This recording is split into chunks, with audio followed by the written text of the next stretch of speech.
Hello guys, welcome back my YouTube channel inorganic lovers. और दोस्तों, आज एक और अच्छी सीरीज हम लोग स्टार्ट कर रहे हैं इनऑर्गेनिक केमिस्ट्री की, ब्लॉक केमिस्ट्री। अगर आप एएमयू बीटेक के पास्ट 20 ईयर का एनालिसिस करो, देखो, अगर आप पास्ट 20 ईयर के पेपर देखोगे तो आपको एक चीज नजर आएगी कि अगर इनऑर्गेनिक केमिस्ट्री में 17 क्वेश्चन पूछे जा रहे हैं तो 7 से 8 क्वेश्चन तो इंडिविजुअल ब्लॉक केमिस्ट्री से ही पूछे जा रहे हैं। ठीक है नहीं? अगर मैं आपका ब्लॉक केमिस्ट्री और कोऑर्डिनेशन कंपाउंड दो चैप्टर अगर इंक्लूड कर दूं ना बेटा, तो 12 से 13 सवाल तो इन दो चैप्टर से ही पूछ लिए जाते हैं। मतलब 60 to 70% पोर्शन इनऑर्गेनिक केमिस्ट्री का ये दो चैप्टर ही होल्ड कर लेते हैं। पर ब्लॉक केमिस्ट्री तैयार करने के लिए आपका पीरियोडिक टेबल बहुत अच्छा होना चाहिए, केमिकल बॉन्डिंग्स भी अच्छी होनी चाहिए, क्योंकि उनके कॉन्सेप्ट्स इसमें बेटा क्या होते हैं, यूज होते हैं। तो अगर आज की डेट में आपको इन 8 से 9 क्वेश्चन का ब्लॉक केमिस्ट्री का कोई आइडिया नहीं है तो कोई दिक्कत वाली बात नहीं है। मैं आपको महज 3 से 4 वीडियो के अंदर, एक वीडियो में आज आपको एस ब्लॉक की दूंगा, इसके बाद 2 वीडियोस दूंगा मैं आपकी पी ब्लॉक की। पी ब्लॉक के अंदर बेटा 6 ग्रुप हैं, तीन तीन ग्रुप में डिवाइड करके मैं 2 वीडियो दूंगा। एक वीडियो दूंगा इंडिविजुअल आपको डी एंड एफ का। मतलब कहने का 4 वीडियो में आपका 8 नंबर का मटेरियल तैयार हो जाएगा। इन वीडियो से बाहर कुछ नहीं आएगा। कुछ क्वेश्चंस की प्रैक्टिस कराऊंगा, प्रैक्टिस सेशन लगाऊंगा, इसके बाद में उन्हें अटेंड कर लेना, इनफ। आपके 8 से 9 नंबर तैयार हो जाएंगे। और देखो, बहुत सारे बच्चे मेरे पास रिक्वेस्ट कर रहे हैं, भैया टेस्ट लाओ, टेस्ट लाओ, टेस्ट लाओ। मैं आप लोगों को बता रहा हूँ, एएमयू बीटेक की टेस्ट सीरीज कल छोड़ परसों मैं आपको बता रहा हूँ। मेरा मानना ऐसा है, 8 के आसपास, 8 जुलाई के आसपास मैं अनाउंस कर दूंगा आप लोगों को। आप लोग ऐप में आ जाइए और आपकी टेस्ट सीरीज पूरे तरीके से रेडी है। तो अगर आपको मुझसे टेस्ट सीरीज परचेज करनी हो तो इसी वीडियो के डिस्क्रिप्शन बॉक्स में एक व्हाट्सएप ग्रुप का लिंक है। आप उस लिंक पर क्लिक करके बेटा उस व्हाट्सएप ग्रुप में ज्वाइन हो जाइए। और अब आज इस वीडियो में आप लोग ब्लॉक केमिस्ट्री को एंजॉय करिए। एस ब्लॉक की स्टार्टिंग कराऊं दोस्तों, केवल 1-1.5 घंटे मेरे साथ इस वीडियो में बैठ जाना, एस ब्लॉक के अंदर मास्टर हो जाओगे। आप इनऑर्गेनिक के अंदर मास्टर हो जाओगे। जो लोग कहते हैं ना इनऑर्गेनिक रटने की होती है, देखो मैं आपको दिखाता हूँ इनऑर्गेनिक एक ट्रिक टेक्निक से पढ़ने वाला सब्जेक्ट। मतलब अगर आपको रटना भी है ना तो ऐसे रटो कि पता भी ना चले कि हम लोग रट रहे हैं। सारी चीजें एकदम कॉन्सेप्चुअली हम लोगों को। आज हम लोग अपना सीरीज स्टार्ट कर रहे हैं ब्लॉक केमिस्ट्री। मैं अगेन रिपीट कर रहा हूँ, अगर टेस्ट सीरीज परचेज करनी हो तो व्हाट्सएप ग्रुप में ज्वाइन हो जाना, क्योंकि जैसे ही मेरी टेस्ट सीरीज रेडी हुई मैं तुरंत व्हाट्सएप ग्रुप में लिंक डाल दूंगा, आप लोग वहां से ज्वाइन हो जाना। ठीक है, चलो। अब हम लोग अपना स्टार्ट कर रहे हैं ब्लॉक केमिस्ट्री। सबसे पहले थोड़ा सा मैं आप लोगों को अपने बारे में आइडिया दे दूं। मेरा नाम ललित है और मैं करंटली एएमयू से अपनी बीटेक कर रहा हूँ। और मेरा सेकंड पार्टनर संदीप विश्वकर्मा। संदीप भाई भी आपके एएमयू से ही बीटेक कर रहे हैं, इलेक्ट्रॉनिक्स डिपार्टमेंट से, और मैं हूँ आपका मैकेनिकल डिपार्टमेंट। तो दोस्तों, प्ले स्टोर पे जाना और सर्च करना सेट टाइम बाउंडुल। इस ऐप को इंस्टॉल कर लो दोस्तों। इसमें आपको टेस्ट सीरीज मिलेगी एएमयू बीटेक की, और कुछ चैप्टर वाइज टेस्ट भी मिलेंगे। मेनली मेरा मेरा जो पर्पज है ना यार आप लोगों के लिए, वो मॉक टेस्ट देने का है। 8 से 9 मॉक टेस्ट। मैं आप लोगों को एक चीज बता रहा हूँ, आप 8 से 9 मॉक टेस्ट दे लेना पेपर से पहले। और वो ना भी सॉल्व होना तो उन्हें पर्टिकुलरली सॉल्व कर लेना, मैं सॉल्यूशन दे दूंगा सारे टेस्टों के। ऐसा इसलिए क्योंकि बेटा ये जो टेस्ट है ना, ये एएमयू के पास्ट 20 ईयर के एनालिसिस को रख के बनाए हैं। मतलब 8 से 9 मॉक अगर आपने दे दिए ना, और मॉक को ढंग से एनालाइज कर लिया, क्योंकि जो एएमयू का पैटर्न है वही पैटर्न पे मैंने 9 टेस्ट बनाए। ऐसे टेस्ट बनाए बेटा एएमयू बेटा के, पूरे ऑनलाइन में आपको कहीं नहीं मिलने वाले ऐसे टेस्ट। बहुत मेहनत करने के बाद मैंने ये टेस्ट तैयार कराए हैं आप लोग कि अगर आपने टेस्ट ही लगा के जाओगे, 30 से 40 सवाल तो आपके टेस्ट से ही फंस जाएंगे, क्योंकि सेम पैटर्न एएमयू फॉलो करता है अपने 20 ईयर का। तो 20 ईयर का पैटर्न रख के ही मैंने आपके ये 8 से 9 मॉक टेस्ट प्रिपेयर कराए हैं। आपकी प्रिपरेशन बेटा कितनी भी हल्की हो, इन 9 मॉक टेस्ट को लगा के जरूर जाना। आपके 90% चांसेस हो जाएंगे कि आपका सिलेक्शन निकल जाए। क्यों? क्योंकि आपको पेपर से पहले ही आइडिया हो जाएगा पेपर आता कैसे। ये फायदा हो जाएगा आपको। ठीक है, तो इस ऐप को आप लोग क्या कर लेना, इंस्टॉल कर लेना, क्योंकि हम एएमयू बीटेक की प्रिपरेशन कराते हैं, बीएससी की प्रिपरेशन कराते हैं, सीयूईटी की प्रिपरेशन कराते हैं, जेई मेन की प्रिपरेशन कराते हैं। एएमयू 11th का इस बार हमने बैच लॉन्च नहीं किया, पर नेक्स्ट ईयर डेफिनेटली हम लोग एएमयू 11th का भी बैच लेके आएंगे बेटा। पिछले साल की कुछ रिकॉर्डिंग्स हैं जो ऐप में आपको मिल जाएंगी एएमयू 11 से रिलेटेड। लाइव क्लासेस मिलती हैं हमारे पास बच्चे को, वीडियो रिकॉर्डेड लेक्चर मिलते हैं, टेस्ट सीरीज प्रॉपर मिलती है, डीपीपी प्रॉपर मिलती है, और स्टडी मटेरियल भी ए ग्रेड हम लोग बच्चे को प्रोवाइड कराते हैं, जो एएमयू बीटेक में रिलेवेंट है, जहां से एएमयू बीटेक पूछ रहा है। ठीक है, चलो। अब हम लोग अपना स्टार्ट करते हैं एस ब्लॉक। ठीक है, एस ब्लॉक की हम लोग स्टार्टिंग करेंगे और बड़े मन से पढ़ेंगे यार एस ब्लॉक। अच्छे खासे मन से पढ़ने वाले हैं हम लोग एस।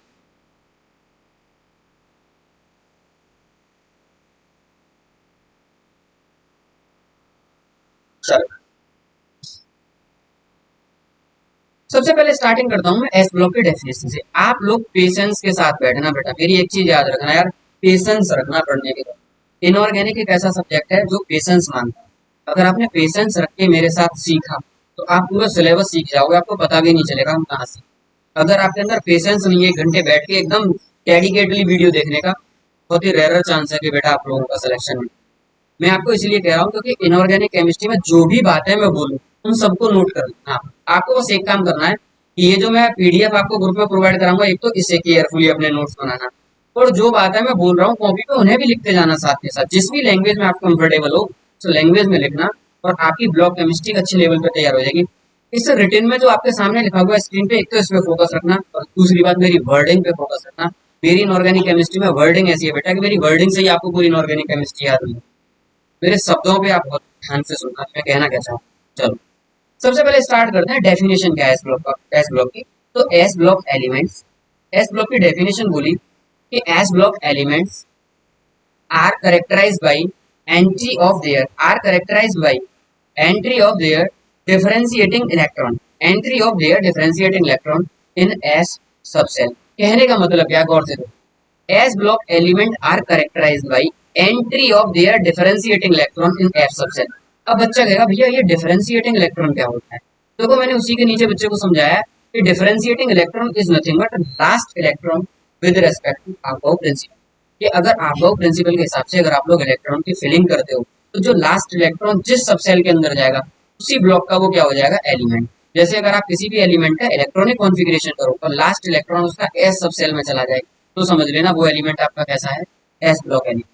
कुछ बच्चे कहते हैं बैलेंस इलेक्ट्रॉन, भाई हमेशा बैलेंस इलेक्ट्रॉन नहीं है। S block element are characterized by entry of their balance electron in s subshell, ऐसा नहीं है। अगर आप डी ब्लॉक का कोई भी एलिमेंट, आप कहोगे भैया डिफरेंशिएटिंग वर्ड क्यों लाए, क्योंकि अगर आप डी ब्लॉक के स्केडियम की अगर इलेक्ट्रॉनिक कॉन्फ़िगरेशन लिखोगे तो आप लोग गौर से देखो लास्ट में आता है 4s2 3d1। देख रहे हो, अगर बैलेंस इलेक्ट्रॉन की बात करो तो बैलेंस इलेक्ट्रॉन तो ये है इसका, क्योंकि लास्ट सेल में जो इलेक्ट्रॉन प्रेजेंट होता है उसी को तो हम लोग कहते हैं बैलेंस इलेक्ट्रॉन। अब बैलेंस इलेक्ट्रॉन तो लास्ट वाला बैलेंस इलेक्ट्रॉन सबसे लास्ट सेल किसमें है, एस में, तो ये तो एस ब्लॉक होना चाहिए था। इसीलिए ये नहीं है, क्योंकि अगर आप अबाव प्रिंसिपल के अकॉर्डिंग जाओ बेटा तो इसका लास्ट इलेक्ट्रॉन डी में पहुंचा, इसलिए ये इलेक्ट्रॉन कौन सा है, differentiating electron, last electron with respect to Aufbau principle. इस वजह से हम इसको क्या कहते हैं, डी ब्लॉक। ये चीज आप लोग याद रखें। सबसे पहले डेफिनेशन कि भाई अबाव प्रिंसिपल के अकॉर्डिंग अगर आप इलेक्ट्रॉनिक कॉन्फ़िगरेशन करते हो किसी भी एलिमेंट और उसका लास्ट इलेक्ट्रॉन एस सब सेल में चला जाए तो मैं उसको क्या बोलूंगा, एस ब्लॉक एलिमेंट। आ गया S block element divided into group, group number 1 and group number 2। Group number 1 is called alkali metal, group number 2 is called alkaline earth metal. S block को दो ग्रुप में डिवाइड किया गया। पहले group का नाम रखा एल्कली मेटल और दूसरे ग्रुप का नाम रखा एल्कलाइन अर्थ। मैंने पीरियोडिक टेबल की वीडियो डाल रखी है, मैं समझ के चलता हूँ, आपको पीरियोडिक टेबल का अच्छा खासा आइडिया है। अब बात है group 1 is called alkali metal कि भैया ग्रुप 1 को एल्कली मेटल क्यों कहते हैं, because their oxide and hydroxide are basic in. पहले एस ब्लॉक के पहले ग्रुप को हम एल्कली मेटल इसलिए बोलते हैं, एल्कली का मतलब होता है बेसिक, क्योंकि अगर मैं एस ब्लॉक के हाइड्रोक्साइड और ऑक्साइड को स्टडी करूं तो बेसिक इन नेचर होते हैं, इसलिए मैंने उस ग्रुप का नाम रख दिया alkali metal. Group number 2 is called alkaline earth metal. Alkaline again basic because their oxide and hydroxide are also alkaline in nature। अब alkaline के साथ इसे अर्थ में यूं डाला, यूं वर्ड यूज किया है alkaline earth metal, इसलिए यूज किया है बेटा क्योंकि ज्यादातर मेटल अर्थ से मिलते हैं, अर्थ क्रस्ट से मिलते हैं, तो इसको नाम रखा alkaline earth metal। अर्थ से मिल जाते हैं सरफेस से आसानी से। अब देखो alkaline earth metal, these metal are found in earth crust except beryllium. एक चीज याद रखना, सेकंड ग्रुप के सारे एलिमेंटों को एल्कलाइन अर्थ मेटल कहते हैं एक्सेप्ट बेरिलियम, क्योंकि बेरिलियम आपको आसानी से अर्थ क्रस्ट में नहीं मिलता। तो आपको क्या करना पड़ेगा, तो आपको पता चला कि मैं इसको एल्कलाइन अर्थ मेटल की कैटेगरी में नहीं रखूं, इतनी सी बात याद है। तीसरी बात, first element of each group show some anomalous behaviour. देखो मैंने सारी चीजें इस तरीके से अरेंज करी हैं, आप पॉइंट वाइज पढ़ते जाना, आपको सारी ब्लॉक केमिस्ट्री याद हो जाएगी यार, आराम से याद हो जाएगी, कुछ भी टफ नहीं पड़ेगा। और जो बच्चे ये कहते हैं ना हमें तो इनऑर्गेनिक केमिस्ट्री भैया याद ही नहीं होती, मेरे साथ एस ब्लॉक में बैठना, एस ब्लॉक का जिंदगी में जेई मेन में जे एडवांस बैठ जाना, अगर रिएक्शन का सवाल गलत हो जाए तो मुझसे आगे सारी रिएक्शन आपको याद हो जाएंगी ऐसी। तीसरा पॉइंट है the first element of each group show some anomalous behaviour और properties as compare to other member of the group.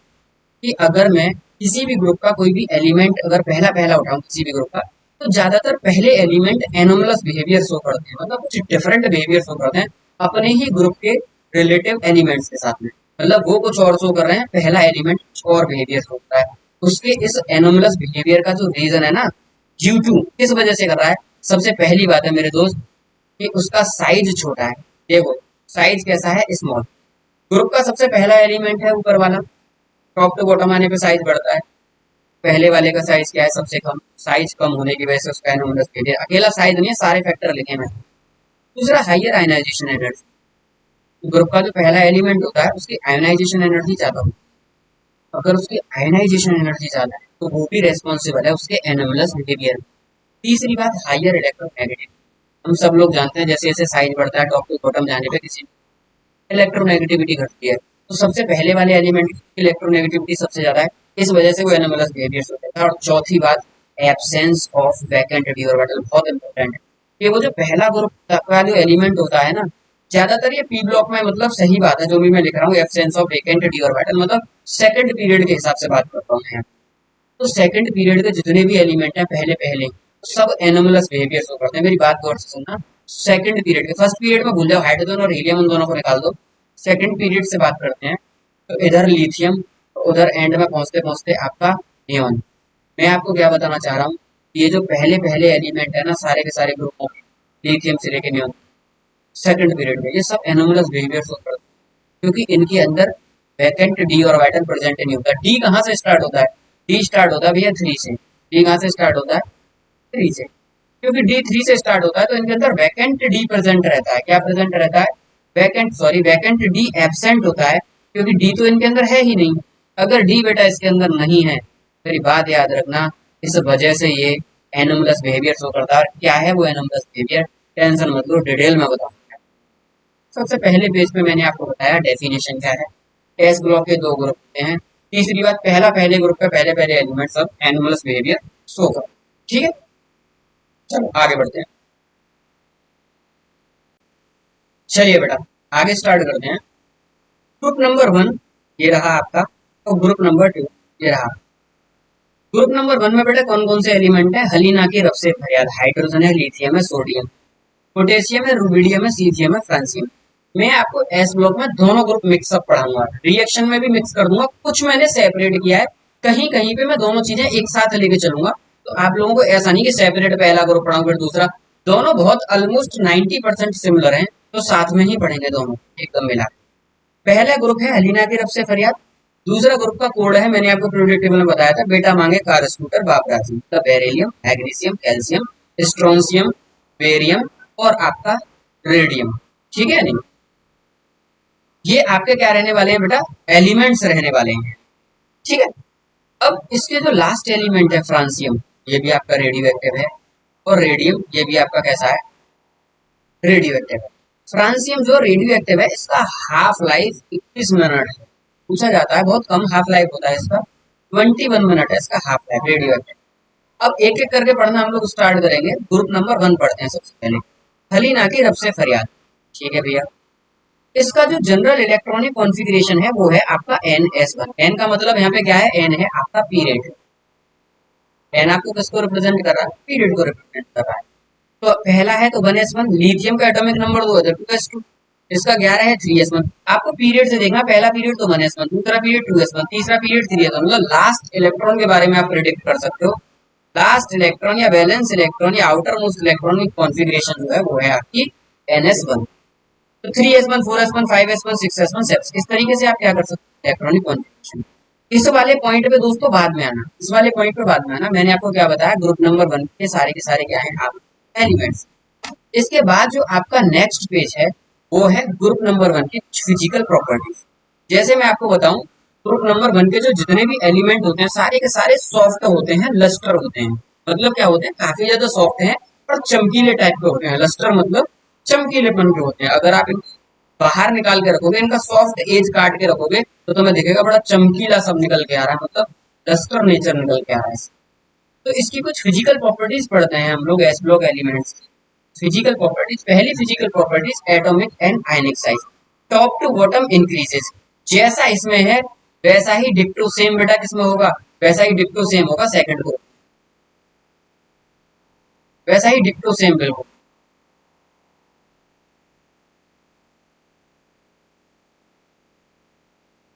ऐसा ही सेम होगा आपका सेकंड।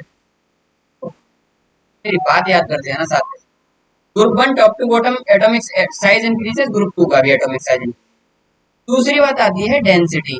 जनरली किसी भी ब्लॉक की मतलब किसी भी ग्रुप की डेंसिटी यार टॉप टू बॉटम जाने पर बढ़ती है, टॉप टू बॉटम जाने पर जनरली बढ़ती है। पर एस ब्लॉक के अंदर एक्सेप्शन है, इसलिए मेरे दोस्त रट के रखना, यहाँ पे लिख देना but here exception is present. मेरी इस बात को याद रखना, generally top to bottom increase density, generally top to bottom increase but here exception is present. ये क्या है, टॉप टू बॉटम जाने पर डेंसिटी बढ़ती है, पर इन दोनों में क्या देखने को मिला, एक्सेप्शन, कि सोडियम की डेंसिटी पोटेशियम से भी ज्यादा होती है। बेटा केमिस्ट्री में एक्सेप्शन ही पूछे जाते हैं, इसलिए इसे स्टार लगा के रखना, पूछ सकता है आप लोगों से। याद रखना पोटेशियम की डेंसिटी सोडियम से भी कम होती है, जनरली टॉप टू बॉटम बढ़ती है, पर एक्सेप्शन है, मैं याद रखना कि आपका एक एक्सेप्शन बढ़िया होगा। तीसरी बात आती है आयोनाइजेशन एनर्जी। जैसे जैसे पीरियोडिक टेबल में मैंने आपको बढ़ाया साइज बढ़ता है, याद रखना ionization energy is inversely proportional to size. जैसे जैसे एलिमेंट का साइज बढ़ेगा वैसे वैसे आयोनाइजेशन एनर्जी क्या होगी, कम।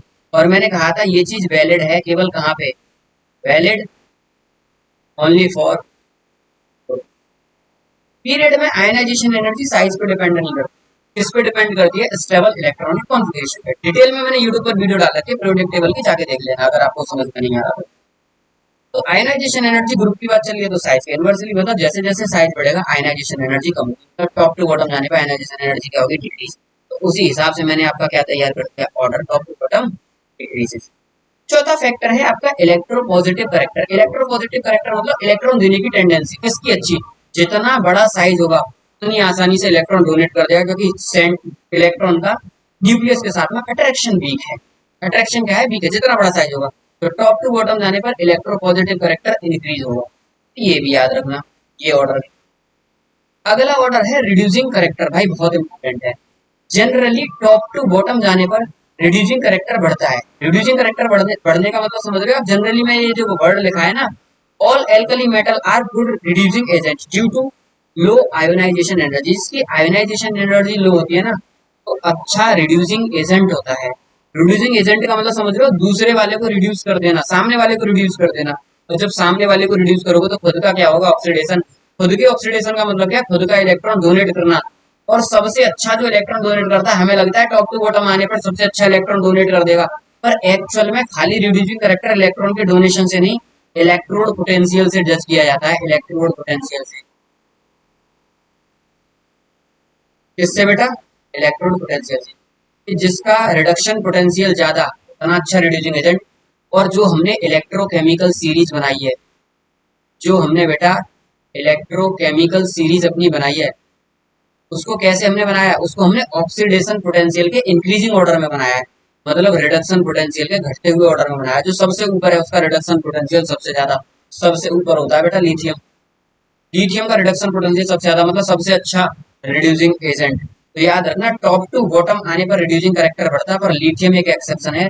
सबसे ज्यादा किसका, लिथियम का। क्यों, क्योंकि इसका इलेक्ट्रोड पोटेंशियल, रिडक्शन पोटेंशियल सबसे ज्यादा। ठीक है, इसे भी रट के रखना, पूछ सकता है आपको। एक बार केयरफुली सुनते जाना, सारी चीजें आपको याद हो जाएगा, इसमें कुछ भी नहीं है यार। मेल्टिंग पॉइंट का ऑर्डर टॉप टू बॉटम जाने पर मेल्टिंग पॉइंट घटता है, खत्म।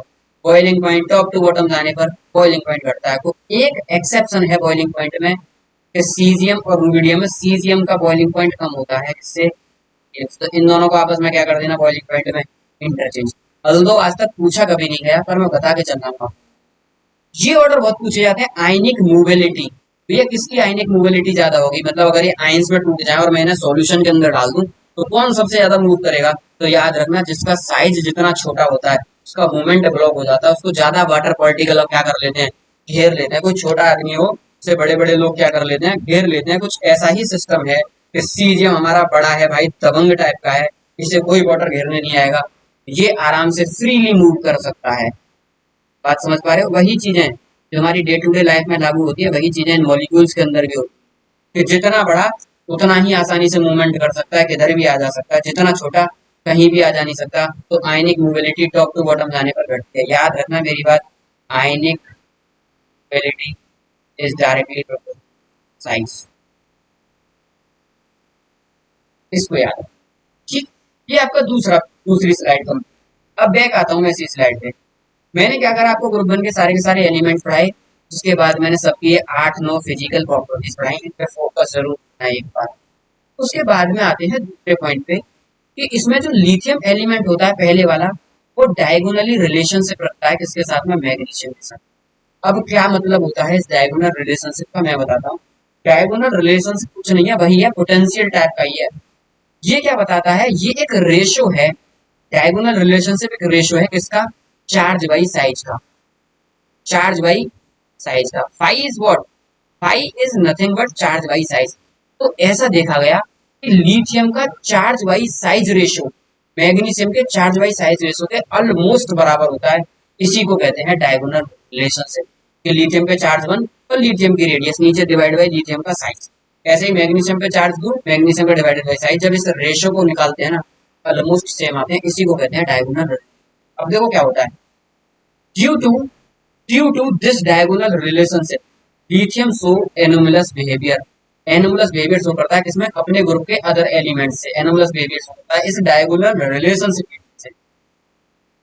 Lots of properties of lithium are same as magnesium. इस डायगोनल रिलेशनशिप की वजह से ऐसी बहुत सारी प्रॉपर्टीज होती हैं लिथियम की, जो मैग्नीशियम की तरह क्या होती हैं, सेम होती हैं। जैसे लिथियम ऑक्सीजन के साथ रिएक्शन करके ऑक्साइड बनाता है, मैग्नीशियम भी ऑक्सीजन के साथ रिएक्शन करके ऑक्साइड बनाता है। पर ये सारे के सारे एलिमेंट पर ऑक्साइड और सुपर ऑक्साइड बनाते हैं। ये नहीं बनाते ऑक्साइड, ये पर ऑक्साइड और सुपर ऑक्साइड बनाते हैं। ऐसी बहुत सारी प्रॉपर्टीज हैं जो इसकी क्या करती है, मैग्नीशियम के साथ में क्या करती है, सेम करती है। अभी आगे चलो, धीरे धीरे मैं आप लोगों को पढ़ाऊंगा सारी। तो ये दूसरा पॉइंट भी इंपॉर्टेंट था कि लिथियम मैग्नीशियम के साथ में डायगोनल रिलेशनशिप रखता है। इस डायगोनल रिलेशनशिप की वजह से एनोमलस बिहेवियर शो करता है अपने ग्रुप के एलिमेंट से। तो इसी डायगोनल रिलेशनशिप की वजह से इसकी बहुत ज्यादा प्रॉपर्टीज मैग्नीशियम के साथ में भी क्या खाती हैं, मैच खाती हैं। इसकी कुछ अमाउंट ऑफ प्रॉपर्टीज मैग्नीशियम के साथ में क्या खाती हैं, मैच खाती हैं। तीसरा point, all S block metal specially alkali metal. बहुत इंपॉर्टेंट पॉइंट, जितना स्टार लगाना हो उतने स्टार लगा लेना इस पॉइंट। गौर से सुनना मेरे दोस्त, वेरी वेरी इंपॉर्टेंट। जेई में, जेई एडवांस में कितनी साल लगातार ये क्वेश्चन रिपीट है इसमें से।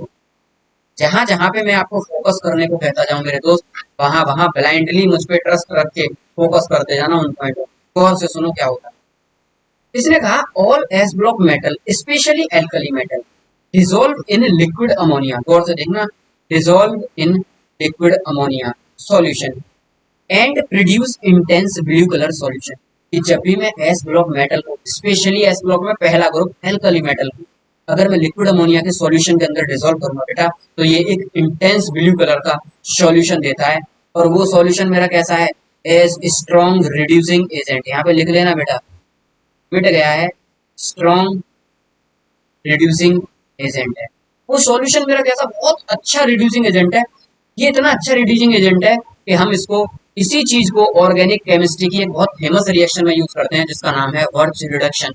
ऑर्गेनिक केमिस्ट्री भी मैं अपने पेट बच्चों को पढ़ा रहा हूँ, आप लोग समझ पा रहे होंगे। वर्च रिडक्शन में इसका क्या करते हैं, हम यूज करते हैं, इस रिएजेंट का यूज करते हैं। क्या रखते हैं वहां पे, लिक्विड सोडियम मेटल इन लिक्विड अमोनिया। तो ये कैसा है, बहुत अच्छा रिड्यूसिंग एजेंट है।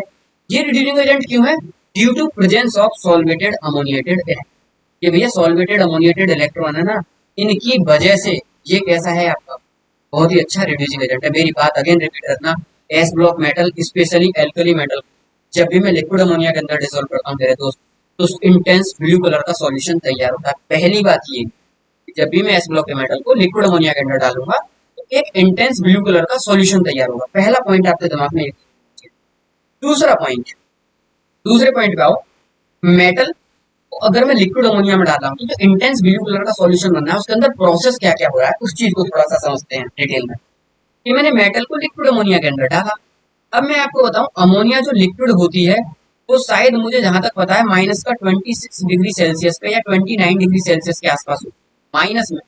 अगर आप टेम्परेचर इतना नेगेटिव लेके जाओगे तब अमोनिया लिक्विफाई होगी और लिक्विड स्टेट में क्या मिलती है, अमोनिया हमको मिलती है। 26 से 29 एग्जैक्ट डाटा याद नहीं है और आपसे पूछेगा भी नहीं। पर यहाँ से एक क्वेश्चन बनता है, उसकी फील्ड दूंगा मैं आप लोग, इसलिए बता रहा हूँ उस डाटा को। डाटा याद मत रखना, कोई दिक्कत नहीं है कि 26 और 29 याद रख के बैठ जाओ तुम लोग। कि मेटल लिक्विड अमोनिया के साथ जब डाला मैंने एस ब्लॉक का मेटल, तो उसने इंटेंस ब्लू कलर का मुझे क्या दे दिया यार, सॉल्यूशन दे दिया। ठीक है, हुआ क्या, स्टेप्स में समझते।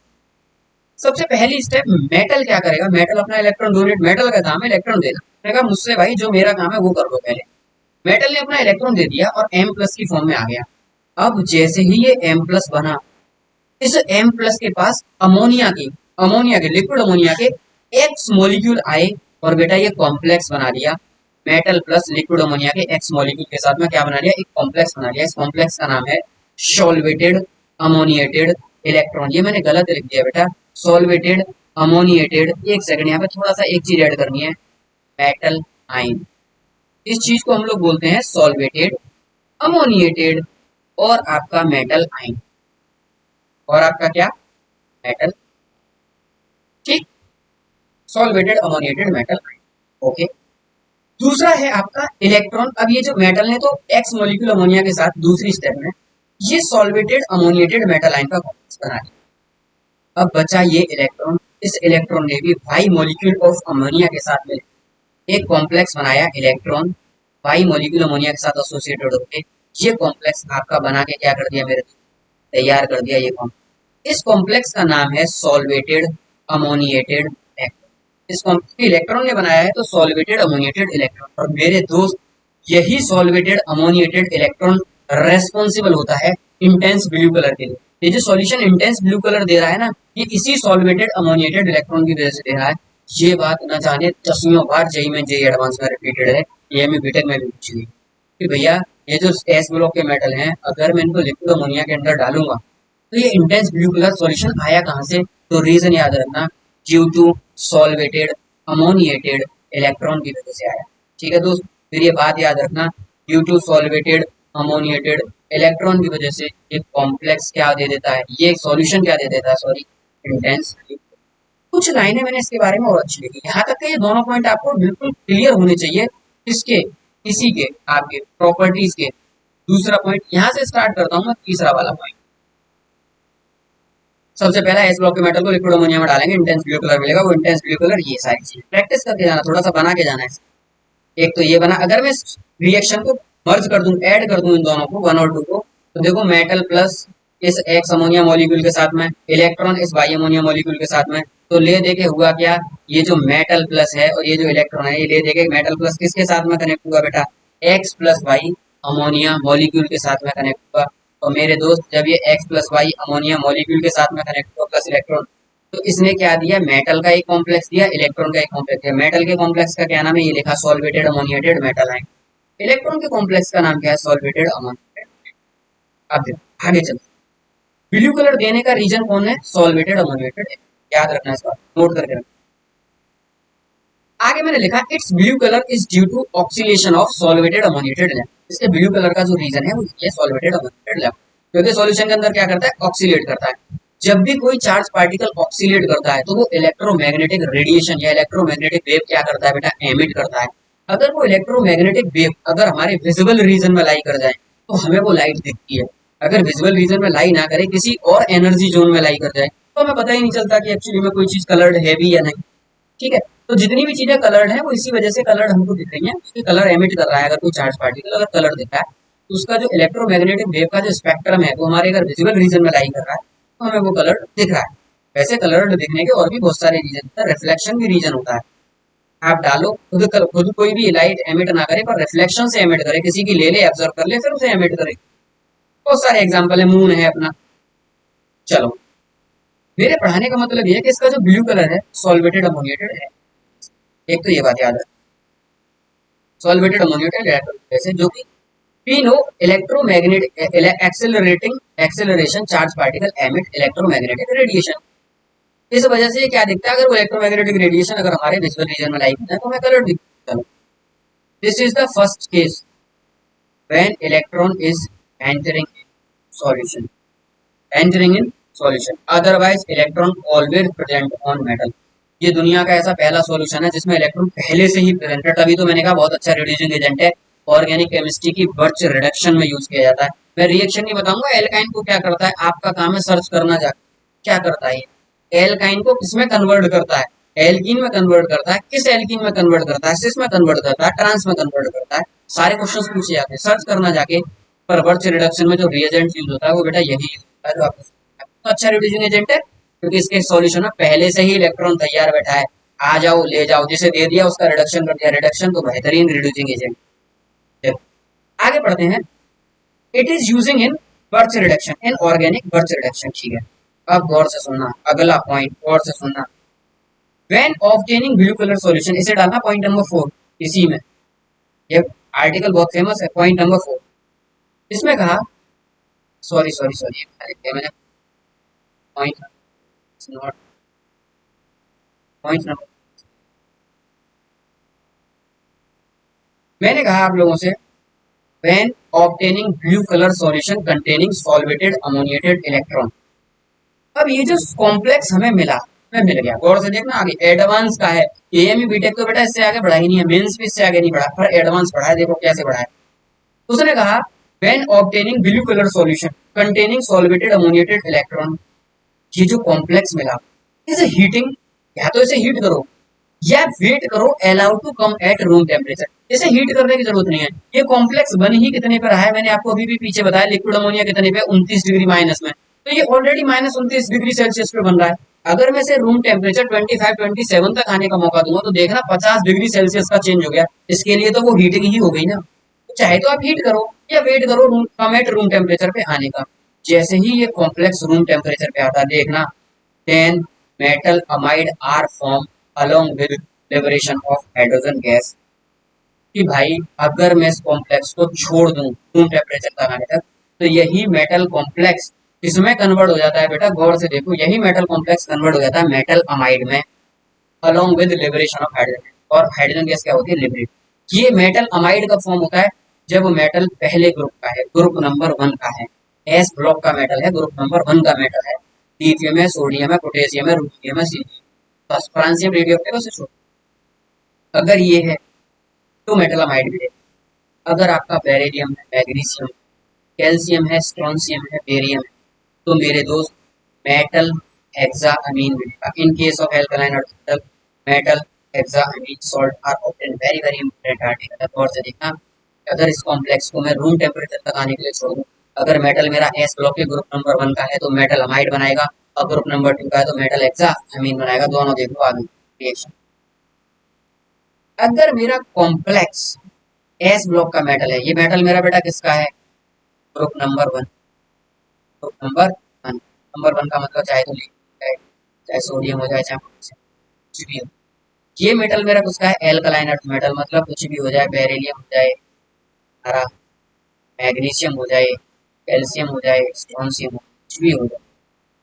अगर ये कॉम्प्लेक्स था और मैं इसे अलाउ एट रूम टेम्परेचर कर दूं, तो गौर से देखना, रूम टेम्परेचर तक आने का इस कॉम्प्लेक्स का वेट करूं तो मेटल अमाइड MnH2 और H2 गैस क्या होगी, लिबरेट होगी। अगर मैं यहाँ पे मेटल आपको बोल के चल रहा हूँ कि यहाँ पे मेरा मेटल लिथियम है, तो मेरे दोस्त यहाँ पे प्रोडक्ट बनेगा LiNH2, लिथियम अमाइड, ये प्रोडक्ट। अगर मैं यहाँ के मान के चल रहा हूँ कि मेरा मेटल बेरिलियम है, इस कॉम्प्लेक्स में मेटल हेक्सामीन के कॉम्प्लेक्स में ये मेटल क्या होगा, बेरिलियम NH3 का होल 6। तो आराम से रट गई। अब आप मेटल चेंज करते हैं और रिएक्शंस बनती जाएंगी, मैग्नीशियम रख लो, कैल्शियम रख लो, यहाँ पे मैग्नीशियम आ जाएगा, कैल्शियम आ जाएगा, स्ट्रोंशियम आ जाएगा। तो अगर रूम टेम्परेचर पर अलाउ करते हो तो मेटल हेक्सामीन का कॉम्प्लेक्स बनेगा मेरे दोस्त, हाइड्रोजन गैस निकलेगी। और अगर एस ब्लॉक का मेटल है, ग्रुप नंबर 1 का मेटल है, एस ब्लॉक क्या बनाएगा, अमाइड बनाएगा, मेटल अमाइड, ठीक है। एक छोटा सा एग्जांपल भी रखा मैंने आप लोगों को, इसमें कहा all alkali metal readily dissolve in liquid ammonia, बिल्कुल आराम से लिक्विड अमोनिया के अंदर क्या हो जाता है, डिसॉल्व।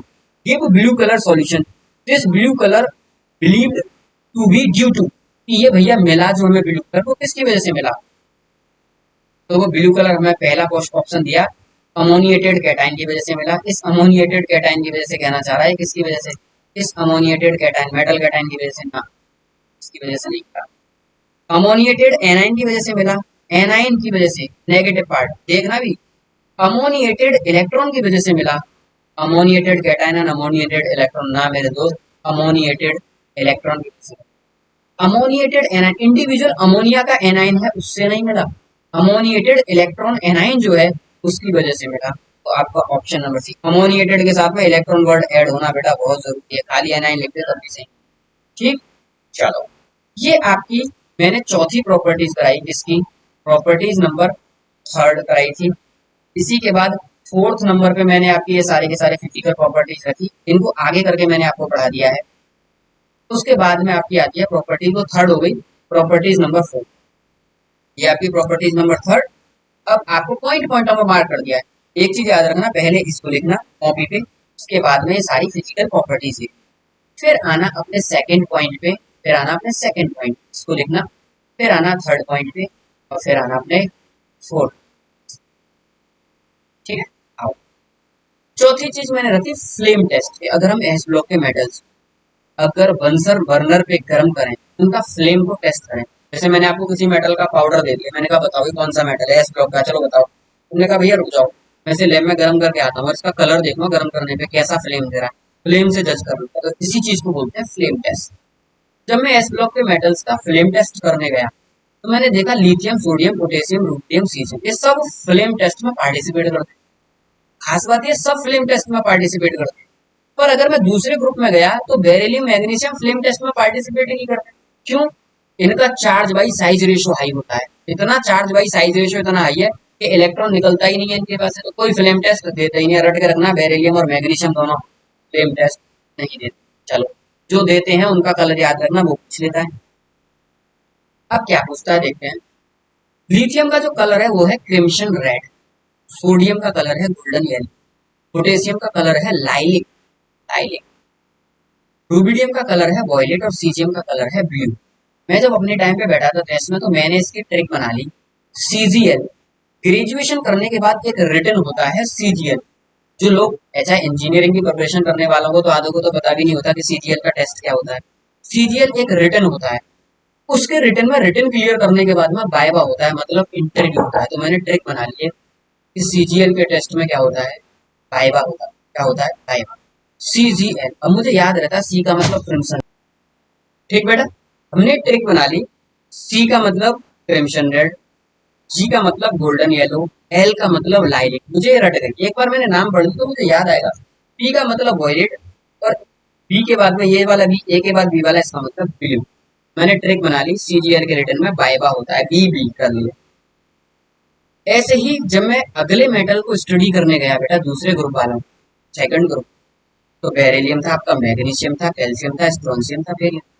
पहले दो तो कलर में पार्टिसिपेट ही नहीं करते। कैल्शियम का कलर होता है ब्रिक रेड, स्ट्रोंशियम का कलर होता है आपका क्रिम्सन रेड, और बेरियम का कलर होता है एप्पल ग्रीन। इसकी भी मैंने ट्रिक बता दी कि जो सेकंड ग्रुप वाले हैं उनका कोड हो गया BCA, bachelor of computer application. एक कोर्स होता है, तो मुझे याद रखा सेकंड ग्रुप का कोड है फ्लेम टेस्ट में बीसीए। बी का मतलब ब्रिक रेड, सी का मतलब क्रिम्सन रेड, ए का मतलब एप्पल ग्रीन। याद हो गया। मुझे फ्लेम टेस्ट से कंफर्म था कि सवाल आया तो मेरा छूटेगा नहीं, क्योंकि मैंने रट्टा भी ऐसी ट्रिक के साथ में मारा कि मैं भूलूंगा नहीं। ठीक है, कोड सब याद रखना, crimson red, golden yellow, lilac, violet. Flame test का क्वेश्चन गलत मत करना। पांचवी प्रॉपर्टीज अगेन। अब देखो रिएक्शन वाला पोर्शन स्टार्ट कर रहा हूँ, पेशेंस पूरी देखना मेरे साथ। जो लड़के क्या कहते हैं ना, मुझे रिएक्शंस भैया याद नहीं होती, क्या पता नहीं कैसे पढ़ते। देखो, आप एस ब्लॉक का कोई भी मेटल उठाओ, hydroxide of both group are alkaline in nature. हाइड्रोक्साइड दोनों ग्रुप के कैसे नेचर के होते हैं बेटा? एल्कलाइन नेचर के। कैसे नेचर के? Basic nature. अब देखो, आप जब भी एस ब्लॉक के मेटल को वाटर के अंदर डालोगे, मेटल जैसी वाटर के कांटेक्ट में आया तो तुरंत मेटल हाइड्रोक्साइड बना दो, आंख बंद करके, बिना किसी के कहे। आप लोगों को प्रोडक्ट में क्या बना देना है? Metal hydro. अभी इतनी रिएक्शन कराऊंगा, देखना तुम कैसी कैसी जगहों पे। मेटल को वाटर मिला नहीं, मेरी एक चीज रट करना, मेटल को वाटर मिला नहीं कि मेटल ने हाइड्रोक्साइड बनाया। मेरी बात रट लेना, अभी देखा कितनी रिएक्शन में यूज करूंगा। मैंने कहा ना मेरी वर्डिंग बहुत है यार, ब्लॉक केमिस्ट्री में। मेटल को वाटर मिला नहीं कि मेटल ने हाइड्रोक्साइड बनाया नहीं, along with liberation of H2 gas. ठीक है भैया, क्योंकि मेटल के ऑक्साइड देखो, ये जैसी वाटर में डाला हाइड्रोक्साइड, कैसे नेचर का है बेटा? अगर एस ब्लॉक का मेटल है तो OH, और अगर ये मेटल एल्कलाइन है, एल्कलाइन अर्थ मेटल है, ग्रुप नंबर 2 का है। गौर से देखना, अगर ये मेटल मेरा ग्रुप नंबर 2 का है तो इसकी वैलेंसी कितनी होगी? तो मुझे पता है इसकी वैलेंसी होगी। ये कितना है? मेरा ग्रुप 1 का है। 1 का है तो एक प्लस आता है सब पे, +1 यहाँ पे एक OH चाहिए, इसमें +2 आता है तो 2H चाहिए। मतलब मेटल को वाटर मिलाने की मेटल ने हाइड्रोक्साइड बनाया। मेटल अगर पहले ग्रुप का है तो लिथियम हाइड्रोक्साइड सिंपल ऐसे बना देगा, LiOH। मेटल अगर दूसरे ग्रुप का है तो ऐसे बना देगा, बेरिलियम ले लिया तो इसका वोल्ट वाइज। ठीक, बढ़िया। पहली बात मैंने, आगे बढ़ो। इसमें एक चीज यार बहुत खतरनाक है, आपने देखा होगा यूट्यूब पे बहुत सारी वीडियो है कि अगर सोडियम मेटल को आके वाटर के अंदर डाल दो, देखो मैंने देखा है विग्रसली, विग्रसली मतलब इतनी रफ्तार में रिएक्शन होती है ना यार, कि आप डालो एक एक्सप्लोसिव रिएक्शन है ये। सोडियम मेटल को जैसे ही मैंने वाटर में डाला, ये बहुत विग्रसली एकदम बहुत ही इंस्टेंटेनियसली रिएक्शन होती है। सोडियम हाइड्रोक्साइड बनता है, H2 गैस निकलती है। H2 गैस, मैंने कहा मेटल वाटर में लाने ही मेटल ने हाइड्रोक्साइड बनाया, मेरी बात रट कर रखना। मेटल को वाटर में लाने की मेटल ने हाइड्रोक्साइड बनानी, हाइड्रोजन गैस के साथ लिबरेशन। क्योंकि जब ये रिएक्शन होती है तो इस रिएक्शन में स्पार्किंग होती है, मतलब एनर्जी लिबरेट, स्पार्किंग होती है। इस स्पार्किंग में ये हाइड्रोजन गैस ऑक्सीजन के साथ में क्या कर जाती है, कंबसन कर जाती है, और मेरे दोस्त दोबारा H2O बनता है। और ये रिएक्शन इतनी एक्सोथर्मिक है, यही रिएक्शन की वजह से पूरा जब से सोडियम मेटल को डालते हैं एकदम एक्सप्लोर करता है। उसके एक्सप्लोर का रीजन ये सेकंड स्टेप है, और ये स्टेप इतनी फास्ट होती है कि तुम्हें पता भी नहीं चलेगा कौन सी स्टेप वन और कौन सी स्टेप टू। पहले लिखा सोडियम मेटल ही वाटर के साथ में बहुत रफ्तार में करता है, और H2 बना स्पार्किंग करी, उस स्पार्किंग से H2O जो निकला उस सराउंडिंग से ऑक्सीजन लेकर धड़ाक से एकदम एक्सप्लोर कर देता है। ठीक है, बहुत बढ़िया। इस रिएक्शन को ऐसे ही याद रखना, हाईली एक्सोथर्मिक रिएक्शन है। इसी वजह से सोडियम को वाटर बोतल में नहीं, केरोसिन ऑयल और जाइलिन के अंदर स्टोर करते हैं। बेंजीन रिंग पर एक CH3 यहाँ पे, और उसके उस CH3 के रेस्पेक्ट में दूसरा CH3 कहाँ पे, मेटा पे लगा दो, इसको कहते हैं जाइलिन। इसका कॉमन नेम है जाइलिन, आईयूपैक नेम नहीं है, कॉमन। चलो, ये आपको मैंने बता दिया। अब आते हैं सीधा का सीधा केमिकल प्रॉपर्टीज, इस पे आते हैं केमिकल। यहाँ से मैंने केमिकल प्रॉपर्टीज दोनों की सेपरेट कर दी, ग्रुप 1 की भी और ग्रुप 2 की भी। देखना कौन सा, पहले पढ़ते हैं group some chemical properties of alkali metal. पहले एल्कली मेटल की प्रॉपर्टी क्या लिखा मैंने पहले, alkali metal except lithium soft and lustre. Lithium को छोड़ के बाकी सब सॉफ्ट होते हैं, लस्टर चमकीले होते हैं। Can easily cut even with knife, इतने सॉफ्ट होते हैं कि आप चाकू से काट सकते। But they lose their lustre nature, they lose their lustre nature, यहाँ पे लिखना they lose their lustre nature when exposed in air due to some surface reaction। ये इनका मतलब इनका सरफेस कैसा है, काफी लस्टर नेचर का है। लेकिन अगर मैं इनको एयर के अंदर रख दूं तो कुछ टाइम बाद इसका लस्टर नेचर बेटा कैसा हो जाता है, फीका पड़ जाता है। क्यों, सरफेस रिएक्शन की वजह से। कि अगर ये मेरा एस ब्लॉक का मेटल का पीस है, तो इसके सरफेस पे कुछ सराउंडिंग में ऑक्सीजन भी है, नाइट्रोजन भी है, वाटर भी है, CO2 भी है। तो ये सब इसके सरफेस के मेटल के साथ में क्या करती है, रिएक्शन। और बेटा क्या क्या फॉर्म करती है, सब क्या करती है, रिएक्शन। और क्या क्या फॉर्म करती है, ऑक्सीजन के साथ रिएक्शन करी, ऑक्साइड बना दिया, नाइट्रोजन के साथ रिएक्शन करी, नाइट्राइड बना दिया, वाटर के साथ रिएक्शन करी, हाइड्रोक्साइड बना दिया, CO2 के साथ रिएक्शन करी, कार्बोनेट बना दिया। ऐसे ही dot dot dot dot dot बहुत सारी रिएक्शन करके सरफेस का क्या चला गया, लस्टर। सबसे पहली रिएक्शन विद ऑक्सीजन। मेरे दोस्त यहाँ से सीरियस हो जाना मेरे साथ एकदम। जो लोग ये कहते हैं हमें रिएक्शन नहीं याद होती, उसे भैया रट्टा है नहीं लगाया था, रट्टा नहीं लगाते ऐसे पढ़ो। उससे आधी रात को रिएक्शन मैं तो बता दूँ, सारी रिएक्शन बता दूंगा, प्रॉपर मैनर में बता दूँ कि देख भाई ये रिएक्शन पूछा है। सबसे पहली रिएक्शन है reaction with oxygen. All S block metal when heating with alkali metal when heated combine with oxygen। तो ये अगर इन्हें हीट करो तो ऑक्सीजन के साथ में क्या कर लेते हैं, कंबाइन। कैसे, लिथियम की ऑक्सीजन के साथ में रिएक्शन कराई, ऑक्साइड बनाया लिथियम। पर सोडियम की ऑक्सीजन के साथ रिएक्शन कराई तो परऑक्साइड बनाया। और सोडियम के नीचे जितने भी मेटल बचे हैं, पोटेशियम, रुबिडियम, सीजियम, के नीचे लिख दिया मैंने रेस्ट, के बाद में जितने भी बचे हैं सबके रिएक्शन कराओ O2 से, क्या बनाएंगे, सुपर ऑक्साइड। मैं कैसे कह रहा हूँ किसी ऑक्साइड को, इस ऑक्साइड का ऑक्सीडेशन नंबर देखो मेरे दोस्त गौर से, क्या है, O2 पर 2- चार्ज देखो 2-। यहाँ पे O2 2-, यहाँ पर O2 के ऊपर सिंगल माइनस। मेरे दोस्त यहाँ पे देख, एक ऑक्सीजन पे चार्ज -2 है। जब ऑक्सीजन पे चार्ज -2 होता है तो उसी को कहते हैं हम ऑक्साइड। एक ऑक्सीजन पे केवल एक ही माइनस है, दो ऑक्सीजन पे 2 माइनस, इसका मतलब एक ऑक्सीजन पे एक माइनस, इसे कहते हैं परऑक्साइड। सुपर ऑक्साइड का मतलब होता है एक ऑक्सीजन के ऊपर माइनस का 1/2, हाफ, माइनस का 1/2, ठीक है, सुपर ऑक्साइड। याद रखना, अगर आप किसी स्ट्रक्चर में ऑक्सीजन का ऑक्सीडेशन नंबर -1/2 निकल जा रहा तो समझ जाना सुपर ऑक्साइड। दो ऑक्सीजन पे चार्ज माइनस बना तो एक ऑक्सीजन पे चार्ज कितना होगा, -1/2। एक बता रहा हूँ जस्ट, ऐसे किसी एक ऑक्सीजन पे -1/2 चार्ज का कोई मतलब नहीं होता, पर जस्ट याद करने की ट्रिक बता रहा हूँ, ये तरीका। मतलब इतनी इतनी इंपॉर्टेंट रिएक्शन है, क्या है, लिथियम की ऑक्सीजन के साथ रिएक्शन करी तो ऑक्साइड बनेगा। बाकी किसी भी रिएक्शन को उठा लो, या तो पर ऑक्साइड बनेगा या सुपर। केवल एक ही ऑक्साइड फॉर्म करता है, लिथियम। तो ये एनोमलस बिहेवियर नहीं है कि लिथियम अपने ग्रुप में केवल ऑक्साइड फॉर्म करता है, बाकी कोई ऑक्साइड ही फॉर्म नहीं करता। इससे भी जरूरी बात, इन्हीं ऑक्साइडों को उठा उठा के मैंने वाटर के अंदर पटका। इन्हीं ऑक्साइडों को उठा उठा के मैंने किसके अंदर पटका बेटा? वाटर के अंदर पटका। मैंने यहाँ पे इन जनरल लिख दिया मेटल ऑक्साइड M2O। जैसे ही मैंने बनाया M2O, इसका मतलब ये मेटल बेटा किसका है? ये मेटल है मेरा एस ब्लॉक के पहले ग्रुप का। तो मैंने सारे पहले ही ग्रुप पे पकड़े हैं सब। तो M2O, M2O का मतलब क्या? ऑक्साइड। अगर मैं मेटल ऑक्साइड को वाटर के अंदर डालूं, मेटल ऑक्साइड को वाटर के अंदर डालूं, तो मेरे दोस्त मैंने क्या कहा? मेटल ने वाटर देखा नहीं कि हाइड्रोक्साइड बना। मेटल ने वाटर देखा नहीं, हाइड्रोक्साइड। खत्म। दूसरी बात, गौर से सुनना, सेकंड बात। अब ये मैंने मेटल का ऑक्साइड उठाया M2O, तो ठीक है ऑक्साइड उठाया। अब मैंने पर ऑक्साइड उठाया M2O। N2O2 मतलब एक ऑक्सीजन, दो ऑक्सीजन पे दो नेगेटिव। इसका कोड होता है M2O, लिखने का एक जनरल तरीका है M2O। ठीक। पर ऑक्साइड को उठा के वाटर में डाला, कुछ भी हो, मेटल तो है ना, मेटल ने वाटर देखा नहीं कि हाइड्रोक्साइड बनाया। और क्योंकि ये पर में इसको, ये मेटल का पर था, तो हाइड्रोजन पर निकाल देगा साथ। क्या बनेगा? हाइड्रोजन पर। और मेरे दोस्त, अगर मैंने सुपर ऑक्साइड को वाटर के अंदर डाला, मेटल ने वाटर देखा नहीं कि हाइड्रोक्साइड बनाया, क्योंकि ये सुपर ऑक्साइड है, तो ये पर ऑक्साइड भी फॉर्म करेगा और साथ के साथ ऑक्सीजन भी। पर ऑक्साइड भी बना, हाइड्रोजन पर ऑक्साइड, क्या है इसका नाम? हाइड्रोजन पर ऑक्साइड। और साथ के साथ क्या निकली बेटा? आपकी ऑक्सीजन गैस निकली। मैंने ऐसे रख रखा है, अगर मेटल लिथियम है तो उसका ऑक्साइड को वाटर में डालूंगा तो मेटल हाइड्रोक्साइड बनेगा। अगर पर ऑक्साइड है सोडियम, उसको उठा के वाटर में डालूंगा तो सोडियम हाइड्रोक्साइड तो बनेगा ही बनेगा, साथ के साथ हाइड्रोजन पर ऑक्साइड और बनेगा। और जितने भी सुपर ऑक्साइड है वो हाइड्रोजन पर ऑक्साइड के साथ साथ ऑक्सीजन और लिबरेट कर, रिलीज कर। रट के रखना, सारी रिएक्शन याद हो। ऑक्सीजन के साथ में मेटल रिएक्शन करेंगे, लिथियम ऑक्साइड बनाएगा, सोडियम पर ऑक्साइड बनाएगा, बाकी सब सुपर ऑक्साइड बनाएंगे।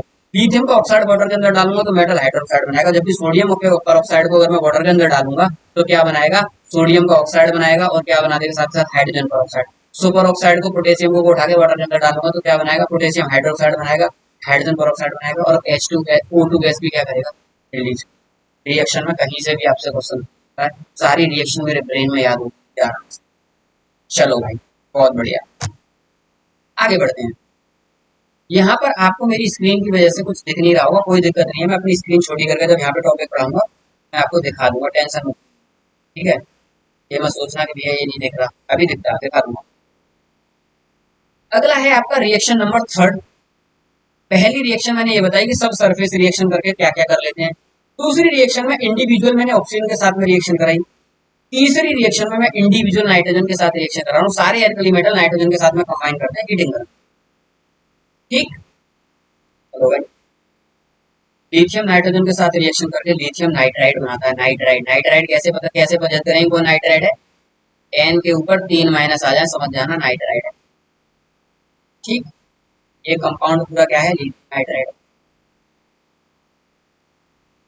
लिथियम की रिएक्शन नाइट्रोजन के साथ करी तो क्या बनाया? Lithium nitride. पर सोडियम के बाद जितने भी हैं, जितने भी हैं, अगर मैंने उनकी नाइट्रोजन गैस के साथ में रिएक्शन कराई मेरे दोस्त, सब के सब अजाइड बनाते हैं। क्या बनाते हैं? अजाइड। अजाइड क्या? NaN3। अजाइड किसे कहते हैं? N3 के ऊपर केवल एक नेगेटिव है, सोडियम एक पॉजिटिव, तो N3 के ऊपर एक नेगेटिव, इसे कहते हैं अजाइड। बड़ी इंपॉर्टेंट बात है भाई बारे में, अजाइड ये बड़े स्पेशल कैटेगरी होते हैं। सारे के सारे अजाइड एक्सप्लोसिव नेचर के होते हैं। कैसे नेचर के होते हैं? एक्सप्लोसिव। इनका एक्सप्लोसिव नेचर भी पता है कैसा होता है? आप इन पर लोड लगाओ, पॉइंट लोड लगाओ, पिन लोड लगाओ, ये एक्सप्लोर कर जाते हैं। इसलिए जितनी भी बुलेट होती हैं, बुलेट के बैक पार्ट में जहां से हम ट्रिगर दबा के ट्रिगर हिट करता है, उस हिटिंग पार्ट के अंदर, बुलेट के बैक के हिटिंग पार्ट वाले पोर्शन में जो मटेरियल भरा होता है वो अजाइड ही तो होता है। यही अजाइड।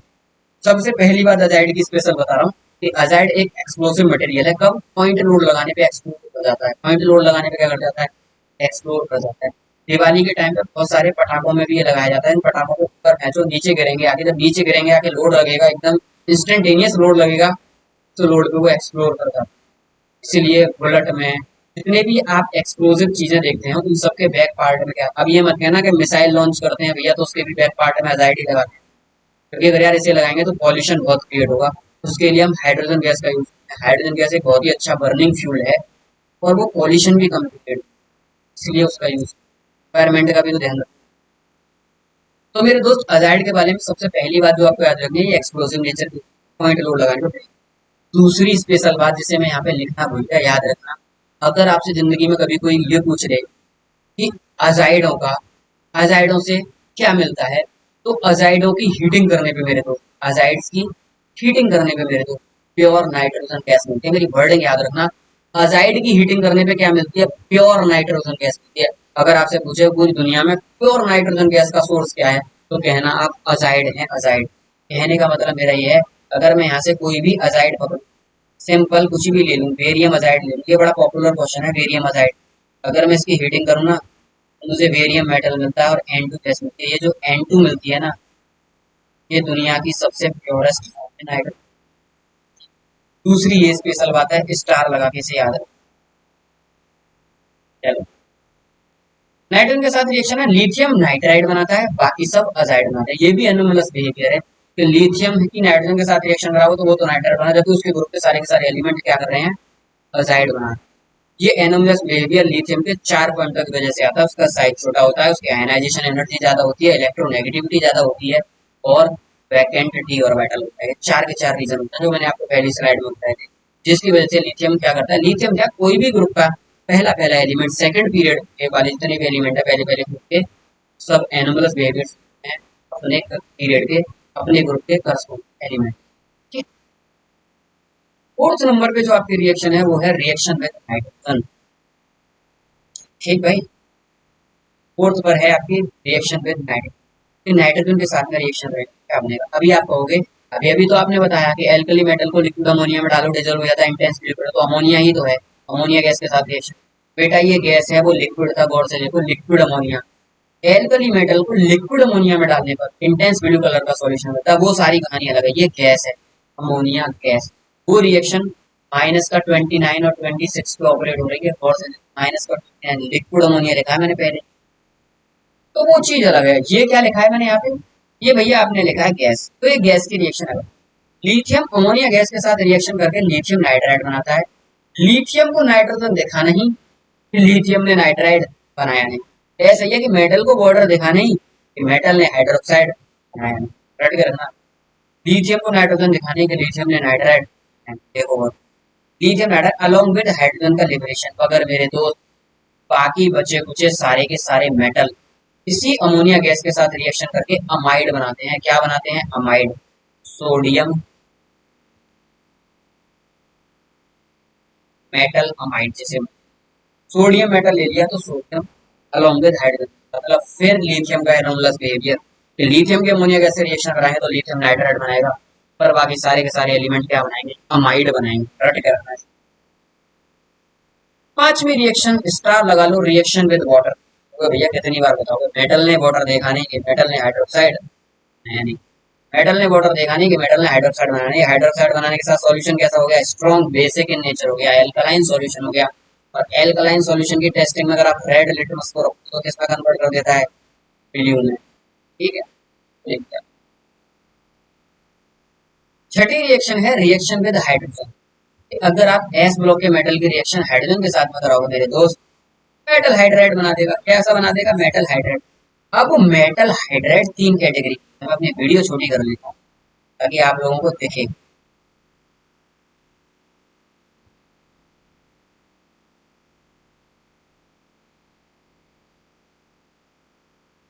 आई होप आप लोगों को दिख रहा होगा, आई होप। और छोटी कर, आइडिया नहीं है जिसके लिए।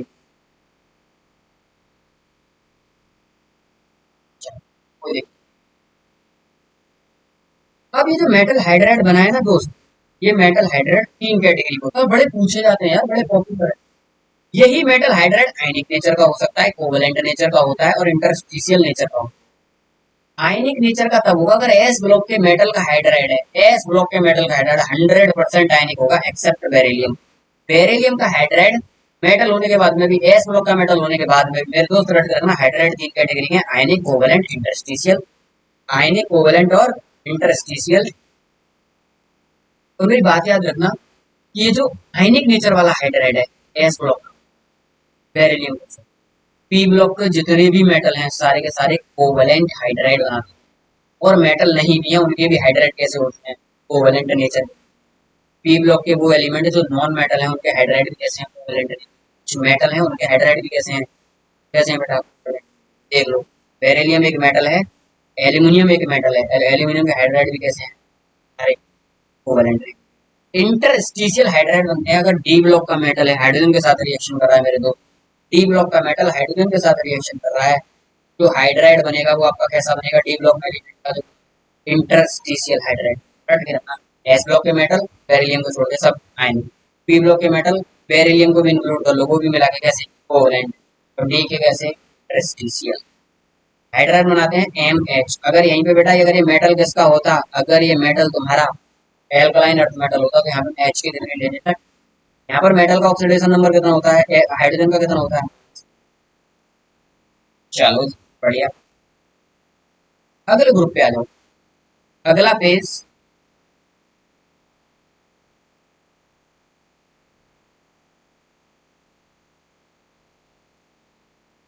थोड़ा सा छोटा होता है, सही लगता है। चलो चलो भाई, चलो चलो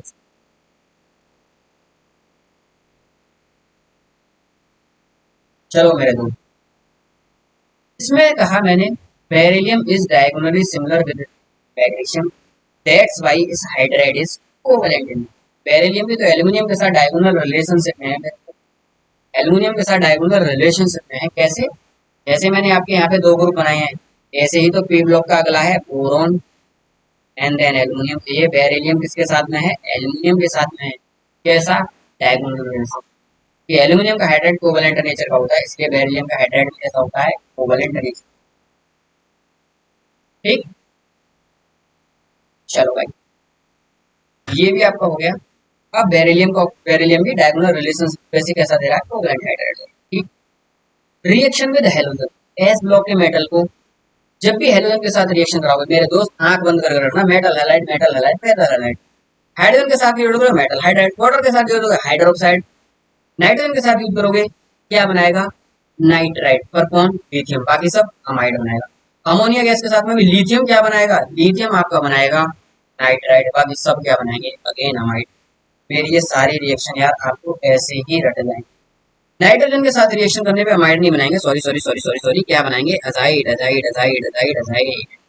ठीक, चलो भैया। पर अमोनिया गैस के साथ रिएक्ट करने पे ये क्या करेंगे, लिथियम बनाएगा नाइट्राइड, बाकी सब क्या बनाएंगे, रिएक्शन विद हेलोजन मेटल है और हेलोजन देखा हलाइड बनाएगा, तो मेटल हलाइड बिना कहे मेटल हलाइड। इस मेटल हलाइड को वाटर के अंदर डालोगे तो मेटल प्लस एक्वस अलग हो जाएगा, एक्साई एक्वस अपना अलग हो जाएगा। ये सॉल्यूशन एक न्यूट्रल सॉल्यूशन है, except metal fluoride, except metal fluoride. Metal fluoride में यही मीडियम, यही सॉल्यूशन का हल्का सा स्लाइटली बेसिक हो जाता है, इसका पीएच 7 से थोड़ा सा ऊपर। याद करने वाली बात, ज्यादातर केस में सॉल्यूशन कैसा है, मेटल हलाइड, मेटल हलाइड। कहने का मतलब अगर आप लिथियम की रिएक्शन अगर X2 के साथ में करा रहे हो क्या बनेगा, lithium X metal light. X की जगह पे क्लोरीन ले रहे हो तो फ्लोराइड फ्लोरीन ले रहे हो, फ्लोराइड ब्रोमीन ले रहे हो, ब्रोमाइड लिथियम, ब्रोमाइड लिथियम, कुछ भी लेते जाओ, X को चेंज करते जाओ, फ्लोरीन इन। ठीक, अगली रिएक्शन है reaction with white phosphorus, very very. बच्चे को यहाँ से भी फीलिंग नहीं आती। व्हाइट फास्फोरस क्या, ये जो आप फास्फोरस देखते हो ना, ये जब नेचर से एक्सट्रैक्ट किया जाता है तो इसकी कुछ एलोट्रोपिक फॉर्म होती है, तो white phosphorus, red phosphorus, black phosphorus. तो व्हाइट फास्फोरस जो होता है ना वो एमोरफस फॉर्म होती है, वो सबसे ज्यादा रिएक्टिव फॉर्म होती है। तो फास्फोरस की जितनी भी रिएक्शन हम लोग पढ़ते हैं, मैं आपको पढ़ाऊंगा इसे ग्रुप 15 में डिटेल में, जितनी भी फास्फोरस की रिएक्शंस पढ़ते हैं सारी उसकी एमोरफस फॉर्म की करते हैं, जैसे हम कहते हैं व्हाइट फास्फोरस। तो अगर P4 के साथ में अगर मैं किसी भी मेटल की रिएक्शन करूं, हमेशा याद रखना जैसे हेलोजन के साथ में रिएक्शन करके हैलाइड बनता है, हाइड्रोजन के साथ में रिएक्शन करके हाइड्राइड बनता है, वैसे ही फास्फोरस के साथ में रिएक्शन करके फॉस्फाइड बनता है। क्या बनते हैं, मेटल फॉस्फाइड। अगर मेटल मेरा मैग्नीशियम है तो मैग्नीशियम फॉस्फाइड, लिथियम है तो लिथियम फॉस्फाइड, कैल्शियम है तो कैल्शियम फॉस्फाइड, ऐसे ही बनता है। देखी बात यह है, इसका रिप्रेजेंटेशन देखना, M3P फॉस्फाइड है P, तो M3P की फॉर्म में बनते हैं कैसे?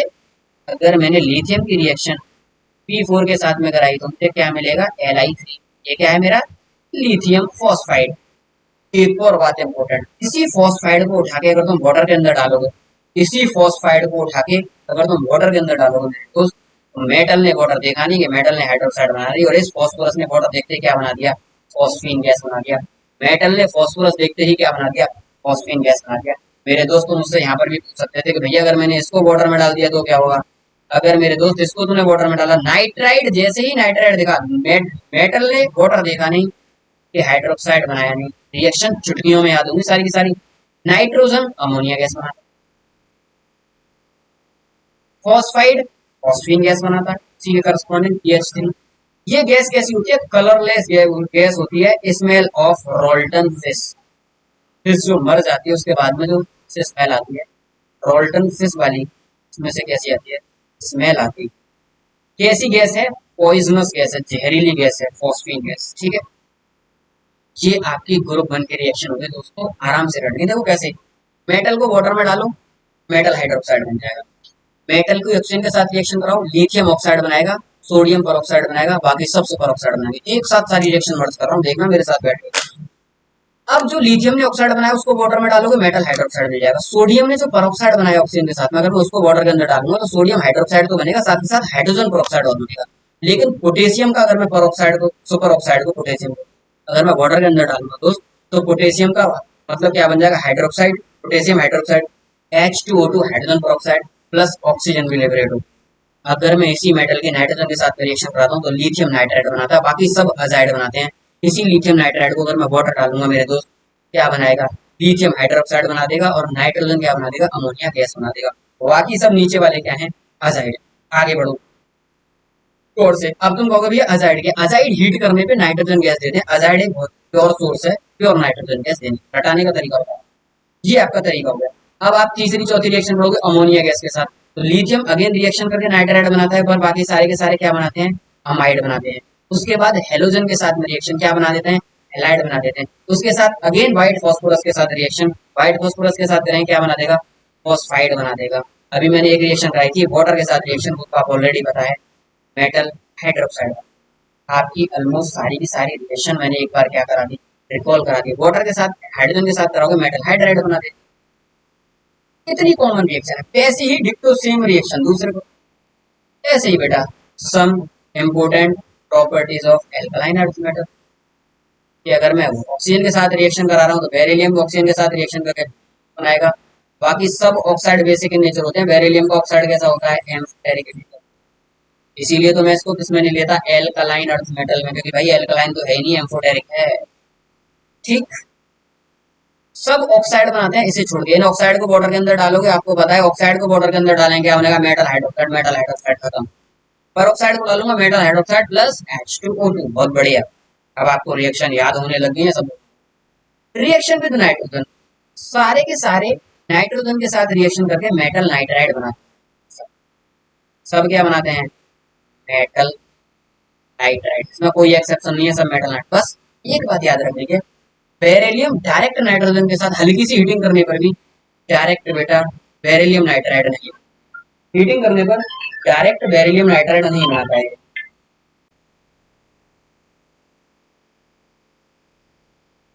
ठीक है बेटा, बेरिलियम डायरेक्ट नाइट्रोजन के साथ रिएक्शन करके बेरिलियम नाइट्राइड नहीं बनता। अगर तुम्हें रिएक्शन करानी है तो पहले तुम्हें बेरिलियम का ऑक्साइड बनाना पड़ेगा, फिर उसको रिड्यूसिंग एजेंट यूज करना पड़ेगा कोक का, तब कहीं जाके क्या बनेगा? बनेगा। पर जो भी बनेगा वो तो देखेंगे, इससे पहले एक चीज तो देखो यार, जितने भी मेटल है सबका क्या बना? Metal nitride. अब इस मेटल नाइट्राइड को उठा के वाटर में डालोगे, अभी भी क्या बता? मेटल ने वाटर देखा नहीं कि हाइड्रोक्साइड बनाया नहीं, नाइट्रोजन ने वाटर देखा नहीं कि अमोनिया गैस बनाया नहीं, फॉस्फोरस ने वाटर देखा नहीं कि फॉस्फीन गैस बनाई नहीं। ये सब ट्रेंड है यार, इसे रट लो, यही तो ट्रेंड है रिएक्शंस का। तो नाइट्राइड बना, उठा वाटर के अंदर डाला, मेटल हाइड्रोक्साइड और अमोनिया गैस क्या होगी? लिबरेट होगी। अब बेरिलियम डायरेक्ट रिएक्शन नहीं करता, जो भी करता है उसे पढ़ते हैं। बेरिलियम ऑक्साइड बनाओ, नाइट्रोजन के साथ रिएक्शन कराओ, एक रिड्यूसिंग एजेंट लो कोक, जो कोक इससे क्या कर सके? ऑक्सीजन एक्सट्रैक्ट कर सके, ताकि नाइट्रोजन यहाँ पे क्या हो सके? ऐड हो सके। ये बन गया beryllium nitrate along with liberation of carbon monoxide gas CO।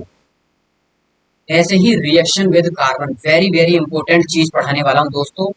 ऐसा क्वेश्चन बनता है यहाँ से मेंस और एडवांस में, बच्चे हिला नहीं पाते, पर इस टॉपिक को केयरफुली पढ़ना जैसे मैं पढ़ा रहा हूँ, बिल्कुल ऐसे ही। जितने भी एस ब्लॉक के मेटल हैं, ये बेरिलियम, मैग्नीशियम, कैल्शियम, एल्यूमिनियम, अगर मैं इनकी कार्बन के साथ रिएक्शन कराऊं तो सब कार्बाइड बनाते हैं। कार्बन के साथ रिएक्शन कराने पर बेटा क्या बनाते हैं, सब कार्बाइड बनाते हैं। बेरिलियम की रिएक्शन कराऊंगा कार्बन के साथ, Be2C बेरिलियम कार्बाइड बना। मैग्नीशियम के कार्बन के साथ रिएक्शन कराई, मैग्नीशियम कार्बाइड बना, फॉर्मूला याद रखना Mg2C3।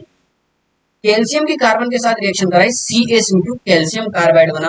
और एल्यूमिनियम मैंने अपनी तरफ से अलग से ले लिया, ये 13 ग्रुप का है, क्योंकि मुझे यहाँ पे तुम्हें कार्बाइड का पूरा टॉपिक पढ़ाना है, इसलिए एल्यूमिनियम की कार्बन के साथ रिएक्शन करी, Al2C4, ये तुम्हारा क्या बना मेरे दोस्त, एल्यूमिनियम का कार्बाइड बना। ये किसका कार्बाइड बना, एल्यूमिनियम का कार्बाइड। अब देखना गौर से, मैं तुम लोगों को बताना कैसे। पहले तो यही पूछा कि ये जो कार्बाइड बने हैं, इन कार्बाइड को अगर मैं वाटर के अंदर डालूंगा, पहला इंपॉर्टेंट वैरायटी का क्वेश्चन कार्बाइड का, कि जो इनमें कार्बाइड बने हैं उस कार्बाइड के अंदर कितने सिग्मा और कितने पाई बॉन्ड है। अब क्योंकि ये तो अकेला कार्बन है, तो कार्बाइड के अंदर तो कोई सिग्मा और पाई बॉन्ड नहीं है, क्योंकि ये जब टूटेगा, गौर से देखना, Be2C, ये जब टूटेगा तो 2Be2 प्लस प्लस कार्बन के ऊपर 4 माइनस, तो कार्बाइड वाला सेक्शन कौन सा, ये रहा। गौर से देखना, Mg2C3, जब ये कार्बाइड ब्रेक होगा, Mg2 प्लस और C3 के ऊपर कितना चार्ज आएगा, माइनस का। तो इस कार्बन की स्ट्रक्चर याद रखना, एक कार्बन, सिंगल बॉन्ड दूसरा कार्बन, और 3 कार्बन, एक नेगेटिव तो यहाँ पे और 3 नेगेटिव यहाँ पे। मैग्नीशियम कार्बाइड का कार्बाइड कैसा दिखता है, गौर से देखो, ऐसा दिखता है। कितनी बार लगातार ये पूछेगा, इसके अंदर कितने सिग्मा और कितने पाई बॉन्ड है, भाई सिग्मा और पाई गिनना सीख। इसके अंदर एक सिग्मा यहाँ, एक सिग्मा यहाँ, तो सिग्मा कितने हुए मेरे दोस्त, 2। ट्रिपल बॉन्ड के अंदर पाई कितने होते हैं, 2, तो इसके अंदर 2 सिग्मा 2 पाई। पहली वैरायटी का क्वेश्चन कि मैग्नीशियम कार्बाइड के कार्बाइड में कितने सिग्मा पाई बॉन्ड है, 2 सिग्मा 2 पाई। दूसरी बात, मैग्नीशियम कार्बाइड को अगर मैं वाटर के अंदर डालूंगा, दोस्तों मेरे क्वेश्चन बहुत केयरफुली देखना यार दोस्तों, अगर मैं वाटर के अंदर डालूंगा तो कौन सी गैस लिबरेट होगी, तो भाई इसमें जो वाटर में जो एनाइनिक पार्ट है, यहाँ पे सब जगह पे हाइड्रोजन आ जाएगा, H3C single bond C triple bond H max pro, क्या हो गया बेटा, प्रोपाइन गैस क्या हो रही है, रिलीज हो रही है। क्या रिलीज हो रही है, प्रोपाइन गैस। चलो भैया, कैल्शियम कार्बाइड का कार्बाइड देखो ब्रेक कैसे होगा, CaCO2 कैसे ब्रेक होगा, Ca2 प्लस प्लस C के ऊपर कितना माइनस बेटा, 2 माइनस। अब 2 माइनस है तो किस तरीके से अरेंज होगा कार्बाइड में, ट्रिपल बॉन्ड, एक माइनस इस पे एक। ये पूछा गया कैल्शियम कार्बाइड के कार्बाइड में कितने सिग्मा पाई बॉन्ड है भाई, और से देखो कितने सिग्मा पाई बॉन्ड है, एक सिग्मा है, 2 पाई है। दूसरी वैरायटी, इसी को अगर मैं वाटर के अंदर डालूंगा तो कौन सी गैस लिबरेट होगी, वाटर के अंदर देख लो, H आ जाएगा यहाँ पे, C triple bond. IUPAC nomenclature करूंगा तो कौन सी गैस है, एथाइन, और कॉमन नेम है शायद एसिटिलीन बोलते हैं इसी को, इसी को क्या कहते हैं, एसिटिलीन कॉमन नेम में। वैसे प्रोपाइन, एथाइन, सॉरी ये एथाइन वो प्रोपाइन। अब अगर आप एल्यूमिनियम कार्बाइड के कार्बाइड को अगर वाटर में अंदर डालोगे तो मेरे दोस्त CH4 रिलीज होती है, क्या, मीथेन गैस।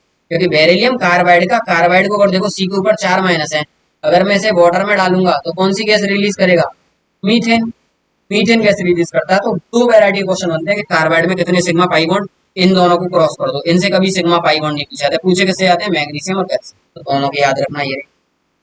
दूसरी बात, इनको वाटर में डालने पर कौन सी गैस रिलीज होती है, तो बेरिलियम को वाटर के अंदर डालने पर कौन सी गैस रिलीज होती है, मीथेन, CH4।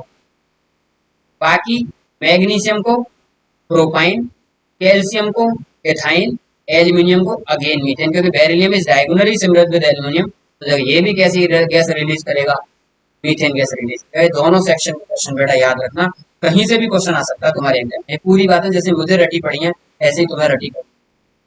अगली रिएक्शन फिर वही कि हाइड्रोजन के साथ रिएक्शन करोगे, सब हाइड्राइड बनाते हैं, हम लोग जानते हैं, बेरिलियम डायरेक्ट नहीं बनाता, मैं BeO का यूज करना पड़ता है, बेरिलियम का पहले ऑक्साइड बनाओ, फिर हाइड्रोजन का रखो, फिर हाई टेम्परेचर रखो, तब जाके बेरिलियम का क्या बनता है, हाइड्राइड। और बेरिलियम का हाइड्राइड कैसी शेप का होता है, पॉलीमेरिक स्ट्रक्चर होती है, इस तरीके से याद रखना, कैसी स्ट्रक्चर होती है, पॉलीमेरिक स्ट्रक्चर होती है। रिएक्शन विद हेलोजन, हेलोजन से डायरेक्ट रिएक्शन तो कर लेते हैं पर BeCl2 को प्रिपेयर नहीं कर सकते। अगेन वही बात कि अगर बेरिलियम क्लोराइड बनाना चाह रहे हो तो फिर यहीं से आना पड़ेगा, बेरिलियम का ऑक्साइड उठाओ, क्लोरीन उठाओ, कोक का यूज करो, तब जाके BeCl2 बनता है। और BeCl2 सॉलिड फॉर्म में देखना कैसा होता है, ऐसे होता है BeCl2। इसे कहते हैं three centred four electron bond. और एक चीज याद रखना, इसमें जितने भी मेटल हैलाइड बनेंगे रिएक्शन करने पे हेलोजन के साथ में, बेरिलियम का क्लोराइड होगा ये कोवेलेंट नेचर का होगा, बाकी सब हैलाइड कैसे होंगे, आयनिक नेचर के। पर BeCl2 कैसा है तुम्हारा, कोवेलेंट नेचर। एक ये चीज याद रखो। लास्ट रिएक्शन जो आपको याद रखनी है, ये सब फॉस्फोरस के साथ में रिएक्शन करके, व्हाइट फॉस्फोरस के साथ में क्या करते हैं, मेटल फॉस्फाइड बनाते हैं M3P2। यही मेटल फॉस्फाइड वाटर के अंदर जाने पर मेटल हाइड्रोक्साइड और फॉस्फिक गैस बना देता है। क्या मेरी बातें आप लोगों को समझ में आ रही है, ये बताओ जल्दी। ये सारी की सारी रिएक्शंस आप लोगों को समझ में आ रही हैं। इतना आसान पोर्शन बना दिया मैंने तो, ये पूरा एस ब्लॉक पूरी रिएक्शन से लाइन लगा के आप क्या बनाएगा, मेटल फॉस्फाइड।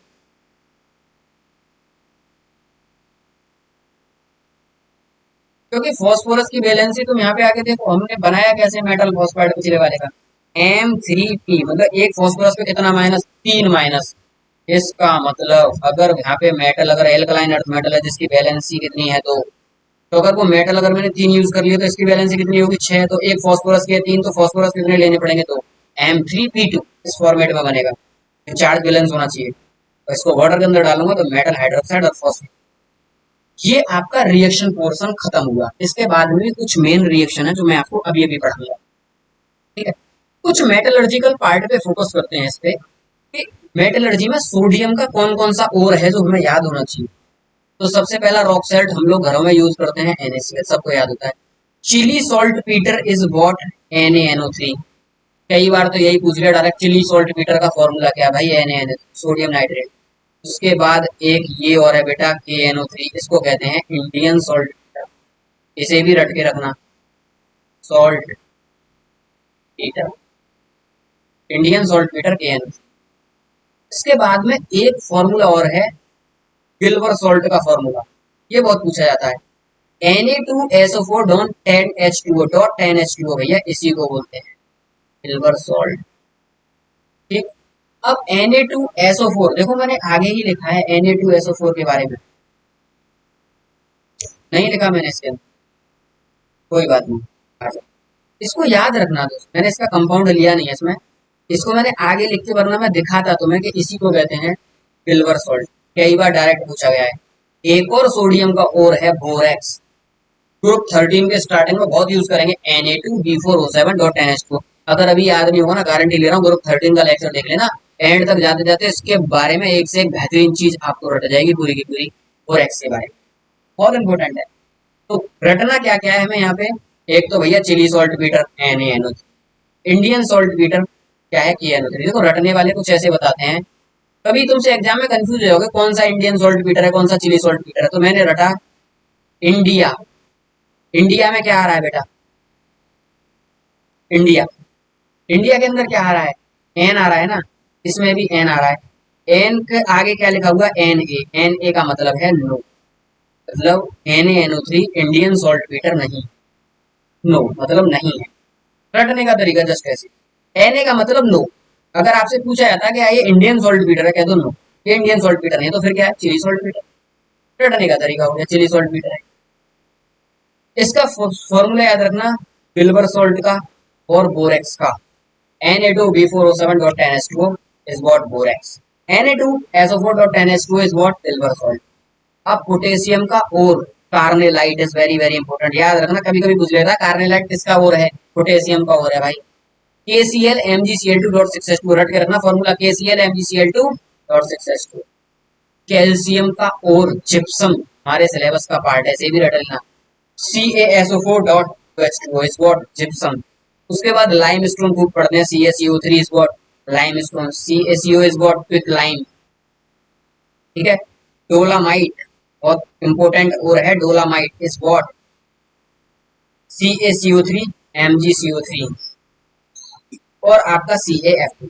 ये तुम्हारा मेटलर्जिकल पार्ट हो गया, रट के रखना, इनमें सारे इंपॉर्टेंट है जिन जिन पे मैंने स्टार लगाए।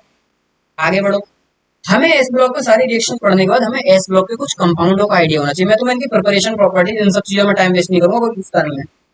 सबसे पहला NaOH, जिसको हम कहते हैं कास्टिक सोडा या सोडियम हाइड्रोक्साइड, कास्टिक सोडा बोलते हैं। NaOH की प्रिपरेशन करने के लिए दो सेल, जहां से क्वेश्चन पूछा है वो चीजें पिक करी है। NaOH की मैन्युफैक्चरिंग करने के लिए दो सेल पिक्चर में आई। एक सेल आई Nelson cell, NaIL S Nelson cell, Castner Kellner cell, दूसरी आई कास्टनर केल्नर सेल। अब इसमें डिफरेंस क्या है? नेल्सन सेल के अंदर जो यूज करते हैं वो यूज करते हैं हम एक्वस सॉल्यूशन ऑफ NaCl, क्योंकि NaCl वाटर के अंदर। दूसरा हम यूज करते हैं ब्राइन सॉल्यूशन ऑफ NaCl, मतलब फ्यूज्ड NaCl। कास्टनर केल्नर सेल में कौन सा यूज करते हैं? तो याद रखना फ्यूज्ड NaCl। नेल्सन सेल में क्या यूज करते हैं? Aqueous solution of NaCl।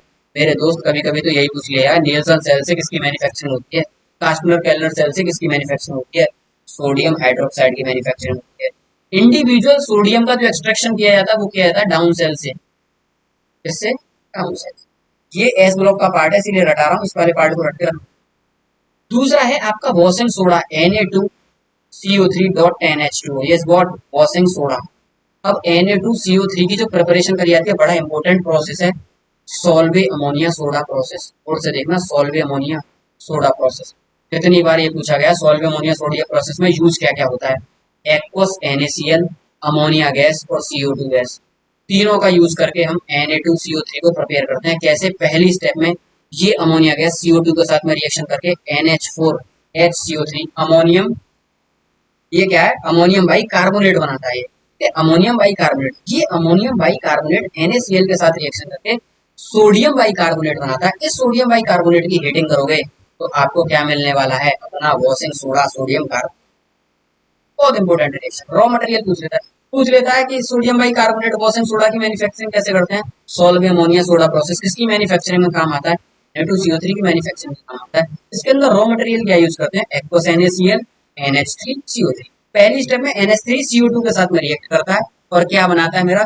Ammonium bicarbonate. ये अमोनियम बाइकार्बोनेट NaCl के साथ में रिएक्शन करता है, क्या बनाता है? Sodium bicarbonate. और सोडियम बाइकार्बोनेट हीटिंग करने पे सोडियम कार्बोनेट देता है H2O और CO। यही हमें बनाना, ठीक। तो ये भी आपका क्लियर होगा। तीसरा NaHCO3, इसको हम लोग क्या कहते हैं? Baking soda. इसकी मैन्युफैक्चरिंग वगैरह कुछ नहीं पड़नी है, कोई फर्क नहीं पड़ता। अगला मैंने आपको बताया था जिप्सम। जिप्सम की हीटिंग बहुत इंपॉर्टेंट है। CaSO, रियली रियली सॉरी, क्या लिख दिया मैंने, कहीं और तो नहीं लिखा? अच्छा, यहाँ पे तो ऑलरेडी मैंने बताया ही है। कहाँ गया gypsum? CaSO4.2H2O is got 393 kelvin पर। अगर आप इसे हीट करोगे, इसके अंदर से वाटर वाटर वाले पार्ट निकल के हाफ वाटर मॉलिक्यूल रह जाएगा। वाटर ऑफ क्रिस्टलाइजेशन कितना रह गया? Half. CaSO4 dot half H2, इसको कहते हैं प्लास्टर ऑफ पेरिस। ये क्या है? आपका जिप्सम। कितने बार पूछा गया, जिप्सम की हीटिंग 393 केल्विन पे करोगे क्या मिलेगा? Plaster of Paris. और रेड हॉट तक हीट करोगे तो क्या मिलेगा? सिंपल CaSO4, इसको कहते हैं डेड बर्न्ड प्लास्टर। खत्म। इसके बाद जो चीजें निकल के आती हैं, दो रिएक्शन इतनी इंपॉर्टेंट इनऑर्गेनिक केमिस्ट्री के अंदर कि मैं 99% गारंटी ले सकता हूँ, इनमें से अगर एस ब्लॉक में रिएक्शन करेगा तो 99% चांस है एमयू इन दो रिएक्शन को पिक करेगा, जिसमें मैंने सबसे पहली रिएक्शन लिखी है ये। एक्चुअली में ना इनऑर्गेनिक पढ़ने का पैटर्न ही बिल्कुल मेरे दोस्त अलग होता है, लोगों को पता नहीं होता यार पढ़ते कैसे। इसके लिए क्या है, आपका ऐसा मेंटर होना चाहिए जो पूरी इनऑर्गेनिक पे घूमा हुआ हो। मैं आपको बता रहा हूँ, मैं जब ऑनलाइन आया था ना, मैं आया ही ऐसे था। पहले मैं पूरी इनऑर्गेनिक ऑर्गेनिक कस के आया था, एक एक चीज डेप्थ में देख के आया था, और फिर अपनी देसी भाषा में मैंने बच्चों को पढ़ाना स्टार्ट किया। और इनऑर्गेनिक ऑर्गेनिक यार ऐसी होती है जो सिलेक्शन निकलवा, ये तो बिल्कुल रटी हुई होनी चाहिए। मैं बच्चे से कहता हूँ इस लेक्चर को 2-3 बार देखो, जैसे मुझे आती है ऐसे तुम पढ़ा देना किसी को जाके। इस लेवल पे चीजें तैयार होनी चाहिए, कोई कुछ भी पूछ ले तो बता दो। क्या है इंपोर्टेंट रिएक्शन? सबसे पहली रिएक्शन, अगर हेलोजन को बेसिक मीडियम में डालते हैं तो वो डिस्प्रोपोर्शनेशन रिएक्शन होगा। सबसे पहली बात, हेलोजन जब भी बेसिक मीडियम में आएगा डिस्प्रोपोर्शनेशन रिएक्शन शो करेगा। वेरी वेरी इंपॉर्टेंट तुम्हारे एग्जाम के पॉइंट ऑफ व्यू से। अगर आपका बेसिक मीडियम कॉन्सेंट्रेटेड है, रट के रखना, अगर मेरा बेसिक मीडियम कॉन्सेंट्रेटेड है तो जो प्रोडक्ट बनेगा वो बनेगा X माइनस, XO3 माइनस और H2। अब X माइनस तो सिंपल हैलाइड आयन है। X, ये बेटा बहुत ही इंपॉर्टेंट रिएक्शन है अगर आप लोग उसे करने जाते हो। अगर आपने X2 को बेसिक मीडियम लिया, हेलोजन को बेसिक मीडियम में लिया, अगर मीडियम कॉन्सेंट्रेटेड है तो X माइनस बना, XO3 माइनस बना। XO3 माइनस मैंने ऊपर नीचे रिवर्स कर दिया था, इसको कहते हैं हेलेट आइन। क्या बोलते हैं? हेलेट आइन। पर अगर मीडियम डाइल्यूटेड हो, हेलेट ना बन के हाइपोहेलाइट बनता है, इसका नाम है हाइपोहेलाइट। इतनी इंपॉर्टेंट रिएक्शन है दोस्तों, वेरी वेरी इंपॉर्टेंट। कभी भी तुमसे एग्जाम में ऐसे रिएक्शन देखो। अगर मैंने यहाँ पे लिया क्लोरीन की रिएक्शन, तूने ले लिया हेलोजन की जगह पे, और मैं NaOH से रिएक्शन करा रहा हूँ, और मैंने पहली बार में तुम देखा कि मीडियम है मेरा डाइल्यूट, तो मुझे पता है पहला प्रोडक्ट क्योंकि X माइनस है तो क्या बनेगा? NaCl। दूसरा प्रोडक्ट डाइल्यूट है तो क्या बनेगा? OX minus. OX माइनस को कौन सेटिस्फाई करने आएगा? ये क्या बनेगा? NaCl plus H। मेरे दोस्त ये तो हुआ आपका सोडियम क्लोराइड। सोडियम क्लोराइड ये हुआ आपका सोडियम, देखना क्योंकि आयन कैसा है ये, सॉरी एक वाला। दूसरा आपका आयन है सोडियम, क्योंकि मैंने आपको नाम क्या दिया यहाँ से? Hypo halide. हेलाइट हाइपो, तो hypo sodium hypo halide. Halide में कौन है? क्लोरीन। क्लोराइड सोडियम हाइपो अगर डाइल्यूटेड है। अगर मेरे दोस्त यहीं पे कॉन्सेंट्रेटेड है तो अगेन NaCl, X माइनस को NaCl और XO3 माइनस इसको सेटिस्फाई करने के लिए नेगेटिव को कौन आएगा? NaClO3, हेलो X की जगह पे Cl और प्लस H2। इसका नाम क्या है? सोडियम। और मेरे दोस्त यहाँ पे देखो क्या है? हेलेट। तो ये क्या हो गया? क्लोरेट। Sodium chlorate. और ये आपको पता है सोडियम क्लोराइड और वाटर। ये रिएक्शन वेरी वेरी इंपॉर्टेंट है। प्रोडक्ट कभी भी पूछे, डाइल्यूटेड है तो NOCl और कॉन्सेंट्रेटेड है तो NaCl।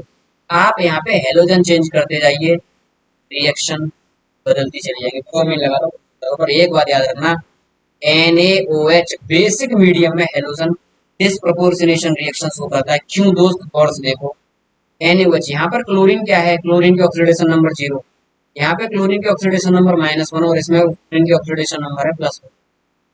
क्या हो गया?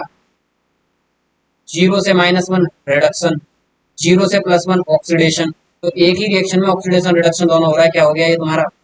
Disproportionation reaction. ठीक है, कैसी रिएक्शन है? Disproportionation. Very very important. Bromine की लिख के अपने आप बनाना प्रोडक्ट, होमवर्क अपने आप करना। बेसिक मीडियम दोनों को लिखना, डाइल्यूट वाले को भी लिखना बेटा, कॉन्सेप्ट वाले। वेरी वेरी इंपॉर्टेंट, इतनी बार ना जाने लगातार ये रिएक्शन पूछिए।